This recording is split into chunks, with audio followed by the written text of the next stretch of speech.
இது என்னன்னு கேட்டிங்கன்னா, இந்த காவல்துறை, திமுகவோட பட்டத்து இளவரசர் எல்லாம் சேர்ந்து இந்த தாக்குதல்கள்லாம் ஏன் திடீரென்று தேர்தல் முடிந்ததும், தேர்தலுக்கு முன்னாடி இதை பண்ணல, தேர்தல் முடிஞ்சதும் ஏன் திடீரென்று இவ்வளவு அக்ரஸிவான வடிவம் எடுக்கிறதுன்னு நீ கரெக்டாக டைம்லைன் சீக்வன்ஸை பார்த்தீங்கன்னா, நான் சேப்பாக்கத்தில் பட்டத்து இளவரசருக்கு எதிராக போட்டியிட போகிறேன்னு அனௌன்ஸ் பண்ணதுலேருந்து தான் இந்த சிஸ்டம் கோஆர்டினேட்டடாக வேலை செய்கிறது உங்களுக்கு தெரியும். புருஷன் போட்ட 2 பேர் சேர்ந்துக்கிட்டு அந்த அரசு ஊழியர்களை, காவல்துறை அதிகாரிகளை எந்த வேலைக்கு பயன்படுத்துகிறாங்க தெரியுதுங்களா? சரி, 1 லட்ச ரூபா கேட்டு மிரட்டினான்ட்டு வந்தீங்களே, 5 வண்டியில் வந்திருக்காங்க, 20 போலீஸு. 5 வண்டிக்கு டீசல் என்னையாச்சு? அது அந்த போலீஸ் வண்டி மெயின்டெனன்ஸ் இல்லாமல் மைலேஜ் கூட கொடுக்காது. 7-8 கிலோமீட்டர் ஃபெராரி மாதிரி அது 5-6 கிலோமீட்டர் தான் கொடுக்கும். நீங்கள் 5 வண்டியில் வந்துருக்கீங்களே, டீசல் செலவு என்னாச்சு? 20 கான்ஸ்டபிள், சப் இன்ஸ்பெக்டர்களுக்கு சம்பளம் என்னாச்சு? அவன் தீவிரவாதி பூரா மற்ற ஸ்டேட் எதுவுமே வேணாம், தமிழ்நாட்டில் தான் திராவிட மாடல் ஆட்சியில் நம்ம எங்கே வேணாலும் குண்டு வச்சுட்டு வந்தால் ஜாலியாக இருக்கலாம். மெத்து ஃபேக்ட்ரியை வச்சு நடத்தினுக்கிறானுங்க. மெத்து ஃபேக்ட்ரி, அதுவும் அமெரிக்கா கண்டுபிடிச்சி அதான் உண்டு, இவனுங்க மெத்து ஃபேக்ட்ரி கண்டுபிடிக்க மாட்டானுங்க அப்படின்னு சொல்லிட்டு அவன் ஜாலியாக வந்து சுற்றிட்டு போகிறான். இவனுங்க 1 லட்ச ரூபா கேட்டு மிரட்டினான்றதுக்காக இவ்வளோ பெரிய டீமை போட்டு பிடிக்கிறீங்களே. டே, இந்த வேகத்தெல்லாம் நீங்கள் மெத்து கடத்துறவன்ட்ட காமிச்சிருந்தீங்கன்னா உலக அளவில் தமிழ்நாட்டோட பேர் சந்தி சிரிக்காமையாவது இருந்திருக்கும்ல. Scotland Yard police. ஆமாம், ஐயோ, மெத்து கடத்துகிற போலீஸே அது. என்ன RAW அண்ட் மிலிட்டரி இன்டெலிஜென்ஸ்க்கு மட்டும்தான் நம்மளோட எல்லைகளை பாதுகாக்கிற பொறுப்பு இருக்கா? தமிழ்நாட்டுக்கு இல்லையா? கியூ பிரான்ச்சுக்கு இல்லையா? இங்கே இருக்க இன்டர்னல் செக்யூரிட்டிக்கு இல்லையா? நீங்கள் என்னடா பண்ணிட்டுருக்கீங்க? படிக்கிற பையன் இவன் நினச்சிருந்தானா அந்த மீட்டிங்க்கு வந்து ஏற்பாடு பண்ணது ஒரு 10 லட்ச ரூபா கேட்டால் கொடுக்க மாட்டாரு. கண்டிப்பாக 1 லட்ச ரூபா ஆயா வேலை வாங்கி தரேன் செக்ரட்டரியேட்டில் 1 லட்ச ரூபா கேட்டு ஏன்டா மிரட்டுறான்? அவன் படிக்கிற பையன் சொல்லிட்டு இருக்கிறான். அப்புறம் திருப்பி பொது வாழ்க்கை அரசியல்னு சொல்லுங்கிற. அருண் சொல்கிறது கேட்டு நியூஸ் போடுறதுனா போட்டுக்க, ஏன்டா இதுக்கா பேசுகிற? இப்போ அடுத்து முத்தலிஃப் மேலே ஒரு கம்ப்ளைண்ட்டு. ஓகே, புரிஞ்சுக்குவீங்க. இன்னும் அடுத்து லியோ மேலே ஒரு கம்ப்ளைண்ட் ரெடி பண்ணிட்டு இருக்காங்க. நீங்கள் கவனிச்சிருப்பீங்க, இந்த கிட்டத்தட்ட 1.5 வருஷம் ஆகிப்போச்சு. தஞ்சாவூர்லேயும் மயிலாடுதுறையிலையும் டாஸ்மாக் சரக்கில் சைனைடு குடிச்சு செத்த இந்த 4 பேரோட கேஸை எல்லோரும் மறந்துட்டோம். நம்ம மீடியாவில் மீண்டும் அதை நினைவுபடுத்திகிட்டு இருக்கோம். கவர்மெண்ட்டு சரக்கில் எப்படி சைனைடு வரும்ன்றதை கேட்டுருக்கோம். இது போல் போதை மேட்ரு, மணல் மேட்டர்லாம் நான் ரொம்ப பெருமையோடு சொல்லுவேன். எந்த ஊடகமும் மணல் மேட்டர் தொடவே கிடையாது. சவுக்கு அண்டு ஹிந்து தான் கன்சிஸ்டண்ட்டாக பர்சியூ பண்ணியிருந்தாங்க. இவ்வளோ பேர் ஏன் மணல் விஷயத்தில் வந்து வாயே திறக்காமல் அமைதியாக இருக்கிறாள்ன்றது உங்களுக்கு புரியுதா இல்லையா? வாயில் மண்ணு அவர்கள் வாயிலாலும் சக்கரை போயிருக்கும். பிஜேபி பேசுறதில்ல, நாம் தமிழர் பேசுறதில்ல, ADMK பேசுறதில்ல, DMK பேசுறதில்ல, கம்யூனிஸ்டுகள் பேசுறதில்ல, எந்த கட்சியும் பேசுறதில்ல. சரி, மீடியான்னு எடுத்துக்கிட்டிங்கன்னா யாராவது பேசுகிறாங்களா? சரி, உதயநிதியை இதை டைரெக்டாக வந்து தம்பி இதை பண்ணுப்பா அப்படின்னு சொல்லியிருப்பாரா? வருணை கூப்பிட்டு, இல்லைன்னா அருணை கூப்பிட்டு கொஞ்சம் மிரட்டி வைங்க, இதை வைப்பா, இதை பண்ணுங்கப்பா அப்படின்னு சொல்லியிருப்பாரா அப்படின்னு கேட்டிங்கன்னா, உதயநிதிக்கு ஃபஸ்ட்டு இதெல்லாம் தெரியாது, இதுக்கு நேரம் இல்லை, இதில் அவருக்கு அக்கறையும் இல்லை. ஓகேங்களா? அதான் ஆட்சியை பார்த்துக்கிறதுக்கு ஆஃபீஸருங்க இருக்காங்க, கட்சியை பார்த்துக்கிறதுக்கு செந்தில் இருக்கிறான். அப்பா எதுவுமே தெரியாமல் சிஎம்மா இல்லையா? அவனுக்கு இந்த நினைப்பு வருமா வராதான் உதயநிதிக்கு? ஸோ பேப்பரை பார்த்து ஃபஸ்ட்டு கூட 4 ஆகாவை சேர்த்துக்கிட்டோன்னா சிஎம் ஆகிடலாம் அப்படின்னு பையன் நினைக்கிறது இயல்பு. Arun, excellent work, keep it up. Rathore, கிளம்பு. நீ ஓஷியன் லைஃப் சயின்ஸ் பேசுறதுல துட்டு வாங்கின மேட்டரையும் பேசிகிட்டு இருக்கான், எதுவுமே பண்ண மாட்டேங்கிற. நீ லாய்க்கில் அருண் பார்த்தியா? இப்போ ஃபஸ்ட்டு இந்த கார்த்திக் அரெஸ்ட் பண்ண, அடுத்து முத்தலிஃப் மேலே FIR போட்டிருக்கேன், அடுத்து இந்த சங்கரையும் அரெஸ்ட் பண்ணிட்டான். இதுதான் நீங்கள் தான் சீட்டிங் பண்ணதுக்கு எவிடன்ஸ்லாம் இருந்து தானே வந்து தூக்கிட்டு வந்தீங்க. இங்கேருந்து கவுண்டரில் சொல்ல வேண்டியது தானேடா அதை.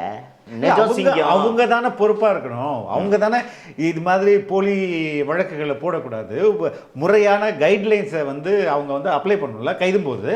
அதனால எதுவுமே பண்ணலைன்னா இப்போ அது போலீஸா இல்லை வந்து ரவுடியா? நீங்கள் ஒரு இவ்வளோ சீனியர் ஜேர்னலிஸ்ட்டாக இருந்துக்கிட்டு உங்களுக்கு இந்த அடிப்படை சந்தேகம் வரது நினச்சி நான் உள்ளபடியே வருத்தப்படுறேன். இல்லை, அவங்க பண்ணணும் இல்லை தோழர், அதாங்க பண்ணணும். போலீஸ்காரன் தான் பண்ணுவாங்க. இவங்கெல்லாம் பொறுக்கிங்க. அன்பில் மகேஷ் கிட்ட சார் சின்னவர் இது மாதிரி சொல்ல சின்னவர் அப்ரூவல் பண்ணிட்டாருன்னு சொன்ன உடனே அன்பில் மகேஷ் சின்னவராவது என்ன நான் சொல்கிறேன் பண்ணக்கூடாதுன்னு சொல்லிட்டு வர அன்பில் மகேஷ் சின்னவர் பண்ணுன்னு இருப்பார். ரைட்டு. அப்புறம் வாட்ஸ்அப்பில் மிரட்டினா, வாட்ஸ்அப் கால் மூலம் மிரட்டினாங்க அப்படின்னு சொல்லிட்டு சொல்கிறேன். இதுதாங்க எவிடன்ஸ், வேறு எதுவுமே எவிடன்ஸ் இல்லை. வாட்ஸ்அப் காலில் நீங்கள் வந்து ரெக்கார்டும் பண்ண முடியாது, என்கிரிப்டட் எது பண்ண மிரட்டினாங்க, அவ்வளோதான். அரெஸ்ட் பண்ணியாச்சுல்ல. அது வாட்ஸ்அப் காலில் எங்கே எவிடன்ஸ்ன்றதுலாம் ட்ரையலில் பார்த்துக்க. பட் அதுவே தப்பு இல்லை. போலீஸ் வந்து ஒரு ஜட்ஜ் இவ்வளோ நேரம் வெயிட் பண்ணுறாங்க. அதுக்கெல்லாம் சேர்த்து நாளைக்கு உத்தரவில் வரும். ஏன் கவலைப்படுகிறீர்கள்? எனக்கு போலீஸ் இப்படி பண்ணது உள்ளபடி எனக்கு மகிழ்ச்சி. ஓகே. சின்னவர் வழக்கம் போல் அவருக்கு ஓய்வுனாலே துபாய் தான். டிரான்சிட்டு அங்கிருந்து துபாயிலேருந்து பல்வேறு நாடுகள் செல்வார். நீங்கள் துபாய்னு துபாயிலே போய் தங்குறாருன்னா அப்படி நீங்கள் நினைத்து கொள்ளக்கூடாது. துபாய்க்கு சென்று விட்டு துபாயிலேருந்து வேறு டிரான்சிட் ஹப்பாக பயன்படுத்துவார். துபாய் அவருக்கு வெப்பத்தை எப்படி இவர்களால் தாங்கிக் கொள்ள முடியும்? ஆல்ப்ஸ் மலை ஆல்ப்ஸ் அடிவாரத்தில் அப்படி அந்நிய உங்களை ஸ்கேட்டிங் மிஷினில் அமர்ந்து கொண்டு இவர்கள் இப்படி அங்கே இருந்துச்சு அப்போ பசங்க. இல்லை, ட்ரக் வாஸ் தேர். ஐ மீன் இல்லாமலாம் இல்லை, நான் சொல்றேன் இருக்கும். அதுவும் அதிகபட்சமா மருகோனா தான். அதுக்கு மேல ஒரு கேள்விப்பட்டது கூட கிடையாது, சிந்தட்டிக் கேள்விப்பட்டது கிடையாது. அப்படியே இருந்தாலும் அது கோவால இருக்கும், இல்லை இப்போ எங்கே ரேவ் பார்ட்டியில் இருக்கும். இன்னொன்று லிபரலைசேஷன் இல்லாத காலகட்டங்க அது. இப்போ ப்ரீ 91 இல்லை. இந்த மாதிரி ரோட்டில் வந்து போதையில் பிடியில் வந்து இளைஞர்கள் இப்படி பண்ணுறதுக்கு வந்து போலீஸ் தான் அவமானப்படணும். ஐயோ என்னது, டிஜிபிலாம் வெக்கப்பட வேணாமா? உடனே ஃபோன் எடுத்து பழைய போலீஸ் அதிகாரிகள் அப்படி தானே பண்ணுவாங்க. ஒரு அசோக்குமார் சார் இருந்தப்போ எனக்கு தெரியும். எடுத்து நேராக ஃபஸ்ட்டு ரேஞ்சு ஜோனல் ஐஜிக்கு தான் பேசுவார். போலீஸ் நினைச்சா யாரை வேணாலும் எப்போ வேணாலும் அரெஸ்ட் பண்ண எப்படி என்ன அக்யூசேஷன் வேணாலும் சொல்லிட்டு தூக்கிட்டு போயிட்டாங்க. ஏன் என்கவுண்டரில் சுட்டுக்க மாட்டாங்க? ரொம்ப அதாவது இது மாதிரி வயலேஷன்ஸில் அவர் ரொம்ப சென்சிட்டிவாகவே இல்லைங்க. அவர் ஹியூமன் ரைட்ஸு இது மாதிரி அடிப்படை மனித உரிமை அத்துமீறலில் அவர் ரொம்ப சென்சிட்டிவாக இல்லை. அதுதானே நம்ம அந்த பீச்சில் அது ஒர்க் பண்ணுற அந்த பையன் கேஸ்லேருந்தே பார்த்தோம்ல. முதல் நாள் ஒன்று படிக்கிறாரு, அதுக்கடுத்த அசம்பிளிலே இப்படி மாற்றி மாற்றி படித்தார்ல. அவர் சுயநினைவிலே இல்லைன்றதை தான் நான் தொடர்ந்து சொல்லிட்டு இருக்கேன். நீங்கள் என்னென்னா இது பண்ணிட்டு இருக்கிறீங்க. நேற்று ஜெயக்குமார் வரையும் ரியாக்ட் பண்ணியிருக்காரு. சொல்லணும், உங்களோட சிந்தனை முழுக்க கொடைக்கானலா மாலத்தீவா என்று இருந்தால் நீங்கள் இது பற்றி எப்படி கவனம் செலுத்துவீர்கள்? இது இது இது தெரிஞ்சு அனுமதிச்சாலும் ஸ்டாலின் ஆகாதவர் தான். இது தெரியாவிட்டால் இன்னும் கையாலாகாதவர். சரி, ஸ்டாலினுக்கு அப்பாவுக்கு தெரியலப்பா, சுயநினைவு இல்லைன்றது நீங்கள் ஒத்துக்க மாட்டீங்க. அந்த வீட்டில் இருக்கவங்க எல்லாருக்கும் தெரியும். பிள்ளைக்குமா சுயநினைவு இல்லை? இல்லை தமிழகத்தில் எங்கெங்கும் நடமாடி கொண்டிருக்கும் போதைக்கு அவரும் அடிமையாகி சுயநினைவு இழந்துட்டாரா? சந்தேகமாக இருக்கு எனக்கு இதெல்லாம். ஓகே, ஈஸியாக பார்த்தா அந்த பீச்செல்லாம் தெரியும். அதேதான் அது மாதிரி கட்டிட்டு இருக்காங்க. அதெல்லாம் கட்டியிருக்க அப்படி இல்லை. வவுச்சர் எடுத்துகிட்டு வந்து இந்த வெங்கட்ட பார்க்க சொல்லு அப்படின்னு. இது வரைக்கும் வரல. எங்களுக்கு தெரியாது யார் வீட்டுன்னு. நான் அவ்வளோ மாங்காயா, நான் 15 வருஷமாக தொழில் பண்ணிருக்கிறேன். இந்த தொழில் எங்ககிட்டயே உதயநிதி கூட இருக்கும் தானே நீங்கள் இந்த மாதிரி சொல்கிறீங்க. நான் வேணா உதயநிதி விட்டு விலகி நான் ஏன்னா 6 மாதம் போயிட்டுமா அப்படின்னு கேட்டான். 6 வருஷம் போனேன். நான் நடிகிறியா? போட அண்ணன் இன்னைக்கு மட்டும் களத்தில் இருந்திருந்தானா ஸ்டாலினை அடிச்சு தூக்கியிருப்பாரு. திருச்சிக்கு கீழே கட்சியே கிடையாது ஸ்டாலினுக்கு. மெட்ராஸ் ஸ்கூல் ஆஃப் ஜேர்னலிசம் வழங்கும் diploma in applied journalism and digital media. ஆழமான கருத்தியல் வகுப்போடு தொழில்நுட்ப பயிற்சி, செய்திக்களத்தில் நேரடி அனுபவத்தோடு செய்தி சேனல்களில் பயிலும் வாய்ப்பு, முன்னணி ஊடக ஆளுமைகளின் தொடர்ச்சியான கலந்தாய்வு மற்றும் கற்பித்தல். மாணவர் சேர்க்கை நடைபெறுகிறது. இன்றைய தொடர்பு கொள்ளுங்கள். வணக்கம் தோழர். வணக்கம். சவுக் மீடியாவில் லீகல் கரஸ்பாண்டன்ட் கம் லா காலேஜ் ஸ்டூடெண்ட்டு கார்த்திக் கோவிந்தராஜ். என்ன நடந்தது? எதுக்காக கைது தான் முதல்ல பண்ணாங்களா? ஒரே நேரத்தெல்லாம் ஒரே குழப்பமாக இருந்தது. என்ன நடந்தது தோழர்? நான் தூத்துக்குடிக்கு ஒரு திருமணத்திற்கு போயிருந்தேன். சரி, திருமணம் முடிச்சுட்டு 3 மணிக்கு எனக்கு ஃப்ளைட்டு தூத்துக்குடியிலேருந்து. சரி, 3 மணிக்கு விமான நிலையத்தில் இருந்தப்போ இந்த மாதிரி கார்த்திக்கு போலீஸ் அரெஸ்ட் பண்ணியிருப்பாங்கன்னு எனக்கு தகவல் வருகிறது. வந்த உடனே நான் வெள்ளிக்கிழமை அன்றைக்கி காலேஜுக்கு போயிருப்பான், அதனால் ஃபோனை சுவிட்ச் ஆஃப் பண்ணி வச்சுக்கோன்னு. இல்லை, காலேஜ் போனாலும் ஃபோனை சுவிட்ச் ஆஃப் பண்ண மாட்டான், சைலண்ட்டில் தான் இருக்கும் அப்படின்ன உடனே சரி நான் ஃப்ளைட்டு கிளம்ப போகுது, நான் வந்து பேசிக்கலாம் அப்படின்னு சொல்லிட்டு சரி சுவிட்ச் ஆஃப் பண்ணி வச்சுட்டு வரேன். வந்து 4:30 இறங்குது ஃப்ளைட்டு. வந்து அடிக்கிறேன், ஒவ்வொரு இடத்துலையும் அடிக்கிறேன் தெரிஞ்சுக்கிறதுக்கு எங்கன்னு ஃபோனு சுவிட்ச் ஆஃப். அதற்கு பிறகு விசாரித்தால் பக்கத்தில் எல்லாம் விசாரித்தானா காலையில் 5 மணிலேருந்து ஃபோட்டோ வச்சு தேடிட்டு இருந்திருக்காங்க. ஒரு ஆமாம், விருகம்பாக்கத்தில் அவங்க அண்ணன் கூட குடியிருக்கான். நான் ரிலேட்டிவ், பெரியப்பா பையன் இந்த மாதிரி குடியிருக்கான். அந்த ஏரியா பூரா தேடிட்டு காலைல ஒரு 9:30-10 மணிக்கெலாம் பிடிச்சிடானுங்க பையனை. பிடிச்சிட்டு ஃபோனெல்லாம் பிடிங்கி வச்சுக்கிட்டு mobile phone, iPad, tab and laptop எல்லாத்தையும் சீஸ் பண்ணிட்டு எடுத்துகிட்டு கூப்பிட்டு போயிட்டுருக்காங்க. இது காலைல 10:30 நடக்குது. ஈவினிங்கு அவங்க யாருக்கும் தெரியல, ரிலேட்டிவ்ஸ்க்கு யாருக்கும் தெரியல. அந்த வீட்டிலே இருக்கிறார்கள் ஒருத்தர், அவங்க அண்ணன் கூட இருக்கான்னு சொல்லல, அவருக்கு தகவல் சொல்லலை, வேறு யாருக்கும் தகவல் சொல்லலை, எங்கே இருக்காருன்னு தெரியல. எனக்கு தெரிந்த காவல்துறை அதிகாரிகிட்டெல்லாம் கேட்குறேன். அதுக்குள்ளே வண்டி நம்பர் தெரியுது, TN45G 1967 நினைக்கிற வண்டி நம்பர். ஸோ அப்போ போலீஸ் வண்டி, திருச்சி வண்டின்றது தெரியுது. சரின்னு செக் பண்ணுறோம். திருச்சியில் சத்தியம் பண்ணுறாங்க. திருச்சி கமிஷனர் வனிதா, அங்கே லோக்கல் ரிப்போர்ட்டர் வச்சு செக் பண்ணுறேன், ஃபோன் எடுக்கல வனிதா. அவங்களாம் அதிகாரிங்க பாருங்கள், எவ்வளோ கோழைகள்ன்றதை பாருங்கள்.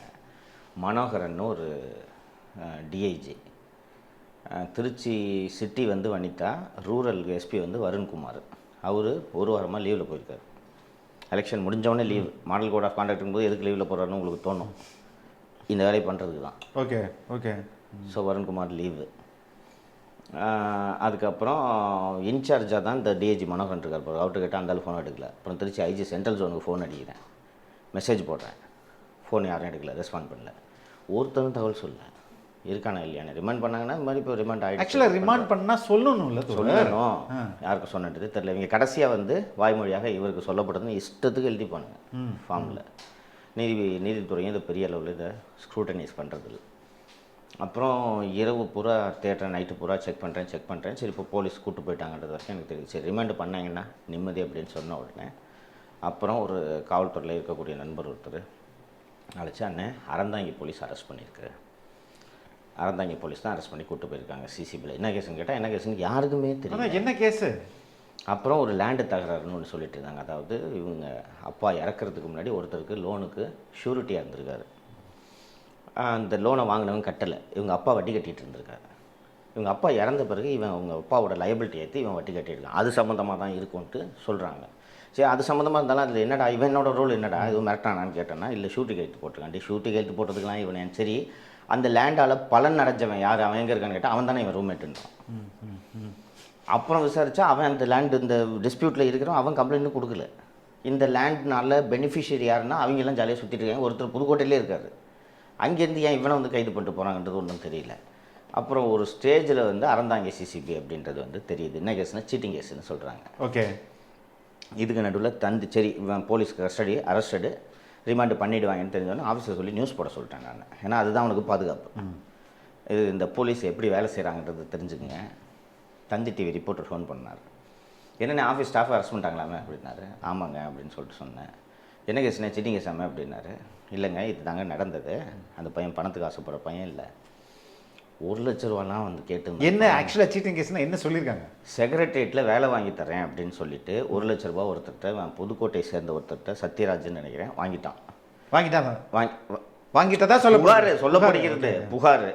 அப்புறம் அந்த ஆளு நீ வேலை வாங்கி தரல, எனக்கு அந்த பணத்தை திருப்பி கொடுங்கன்னா வாட்ஸ்அப்லேயே மிரட்டுறானா.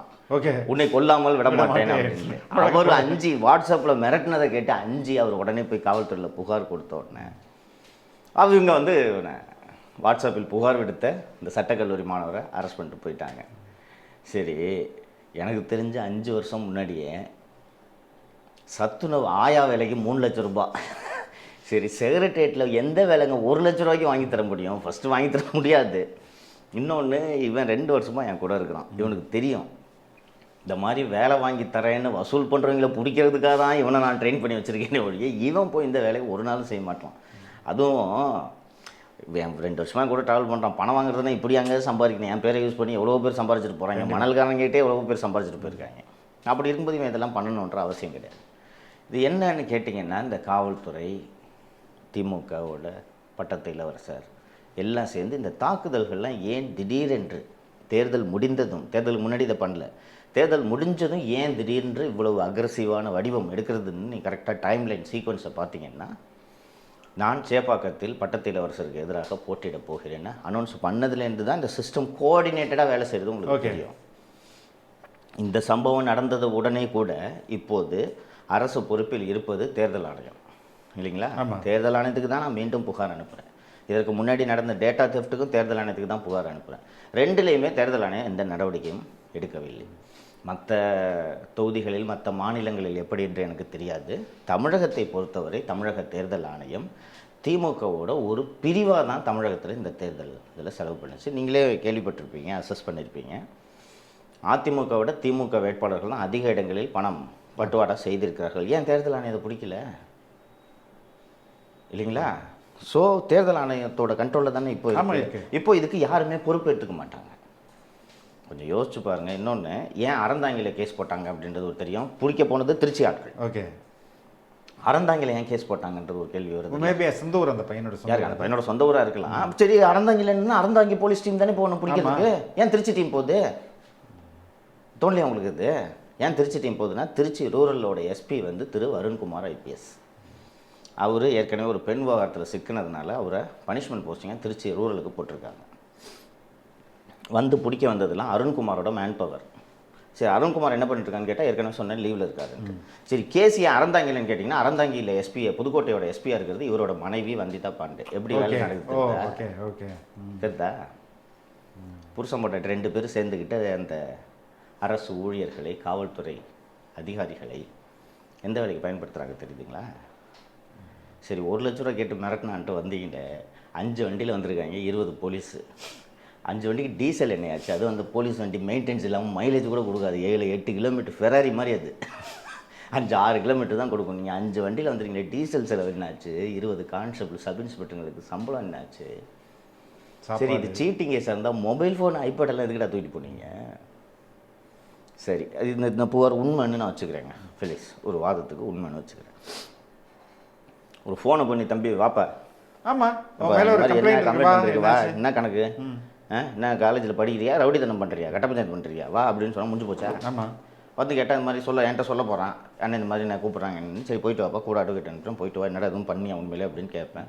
இல்லைன்னு சொல்லியிருக்க போகிறான். போய் கேட்டு என்னன்றது விசாரணைனா முடிஞ்சு போச்சு. சரி, இவன் நீண்ட நாளாக தேடப்படும் குற்றவாளியாக இருந்தாங்கன்னா நீங்கள் அரெஸ்ட் பண்ணுறதை நான் போய் ஒத்துக்கிறேன் நான். ஆனால் தேடப்படும் குற்றவாளி உங்கள் ஊரில் வந்து தொப்பி வாங்கின்னு போகிறான். தொப்பி வாங்கின்னு போய் அந்த தொப்பியை போட்டுக்கினே போய் மனுஷன் சோறு திங்கிற இடத்துல போய் ஒரு குண்டை வச்சுட்டு 5-6 பேருக்கு காயத்தை ஏற்படுத்திட்டு திருப்பி வந்து அந்த தொப்பி அங்கேயே விட்டுட்டேன், வேறு தொப்பி வாங்கணும்னு திருப்பி உங்கள் ஊருக்கு தான் ஏன் வர்றான்? நீ அவனை போய் நீங்கள் விடிய காத்தால 5 மணிக்கு 20 பேர் அனுப்பிச்சு கைது பண்ணியிருந்தீங்கன்னா நான் சந்தோஷப்பட்டுருமே. ஏன்ப்பா பாருப்பா இப்படிப்பட்ட போலீஸ். அவன் தீவிரவாதி பூரா மற்ற ஸ்டேட் எதுவுமே வேணாம், தமிழ்நாட்டில் தான் திராவிட மாடல் ஆட்சியில் நம்ம எங்கே வேணாலும் குண்டு வச்சுட்டு வந்தால் ஜாலியாக இருக்கலாம். மெத்து ஃபேக்ட்ரியை வச்சு நடத்தினுக்கிறானுங்க. மெத்து ஃபேக்ட்ரி அதுவும் அமெரிக்கா கண்டுபிடிச்சா தான் உண்டு, இவனுங்க மெத்து ஃபேக்ட்ரி கண்டுபிடிக்க மாட்டாங்க அப்படின்னு சொல்லிட்டு அவன் ஜாலியாக வந்து சுற்றிட்டு போகிறான். இவனுங்க 1 லட்ச ரூபா கேட்டு மிரட்டினான்றதுக்காக இவ்வளோ பெரிய டீமை போட்டு பிடிக்கிறீங்களே. டே, இந்த வேகத்தெல்லாம் நீங்கள் மெத்து கடத்துறவன்ட்ட காமிச்சிருந்தீங்கன்னா உலக அளவில் தமிழ்நாட்டோட பேர் சந்தி சிரிக்காமையாவது இருந்திருக்கும்ல. Scotland Yard police. ஆமாம், ஐயோ மெத்து கடத்துகிற போலீஸே அது ஸ்காட்லாண்ட் யார்டு அளவுக்கு புகழ் பெற்று இருக்கிறது. ஏன்னா ஸ்காட்லாண்ட் யார்டில் தமிழ்நாட்டில் இந்த போலீஸே மெத்து கடத்துது அப்படின்னு வேணால் புகழ் பெற்றுருக்கலாமே ஒழிய ஸ்காட்லாண்ட் யார்டுக்கு இவங்களுக்கும் எந்த சம்பந்தமும் இல்லை. புரியுதுங்களா?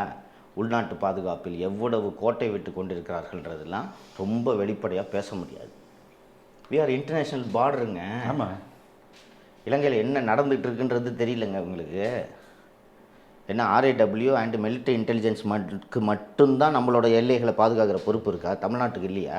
கியூ பிரான்ச்சுக்கு இல்லையா? இங்கே இருக்க இன்டர்னல் செக்யூரிட்டிக்கு இல்லையா? நீங்கள் என்னடா பண்ணிட்டுருக்கீங்க? படிக்கிற பையன். அப்புறம் இந்த தந்தி சொல்லிட்டு இருந்தாங்கல்ல, அண்ணே ஒரு ஃபோட்டோ இருந்தால் அனுப்புங்க அப்படின்னோடனே நான் சொல்கிறேன், இது பாருங்கண்ணே, இந்த படிக்கிற பையன் இந்த 1 லட்ச ரூபாய்க்கெலாம் ஒரு நாள் இந்த வேலையை அவன் செய்ய மாட்டான். ஆனால் இவங்ககிட்ட உண்மையை சொல்கிறேன்.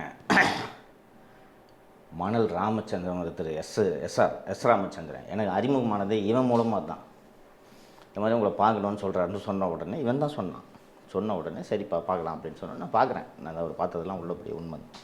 பார்த்த உடனே சார் நீங்கள் பண்ணுறது பாவம்னு அவர்கிட்ட சொன்னேன். எனக்கு ஒன்றும் பிரச்சனை இல்லை. இவனுக்கு கூட இருந்தான், இவனுக்கு தெரியும். இவன் நினச்சிருந்தானா அந்த மீட்டிங்க்கு வந்து ஏற்பாடு பண்ணது ஒரு 10 லட்ச ரூபா கேட்டால் கொடுக்க மாட்டாரு. கண்டிப்பாக 1 லட்ச ரூபா ஆயா வேலை வாங்கி தரேன் செக்ரட்டரியேட்டில் 1 லட்ச ரூபா கேட்டு ஏன்டா மிரட்டுறான்? சரிங்களா? இதெல்லாம் தந்தி ரிப்போர்ட்டு சொல்கிறேன். சொன்னோன்னே எல்லாத்தையும் கேட்டுக்கிட்டானே ஒரு ஃபோட்டோ கொடுத்தீங்கன்னா நல்லாயிருக்கும் அப்படின்னா. எதுக்குங்க இவ்வளோ தூரம் சொல்கிறேன், அதுக்கப்புறம் ஃபோட்டோ மட்டும் வேணாம், எங்கள் நியூஸ் போடுறது நான் தடுக்கிற முடியாது, படிக்கிற பையனை ஃபோட்டோ வேணான்னு சொன்னேன். அண்ணே போட்டால் தானே பையனுக்கு பாதுகாப்புன்னு சொன்னோன்னே, அண்ணே நான் இப்போ பையன்கிட்டே பேசினேன். ஓகேவா? கொஞ்சம் நேரத்துக்கு முன்னாடி அறந்தாங்கி போலீஸ் அரெஸ்ட் பண்ணிச்சு ரிமாண்டு கூப்பிட்டு போயிருக்காங்க.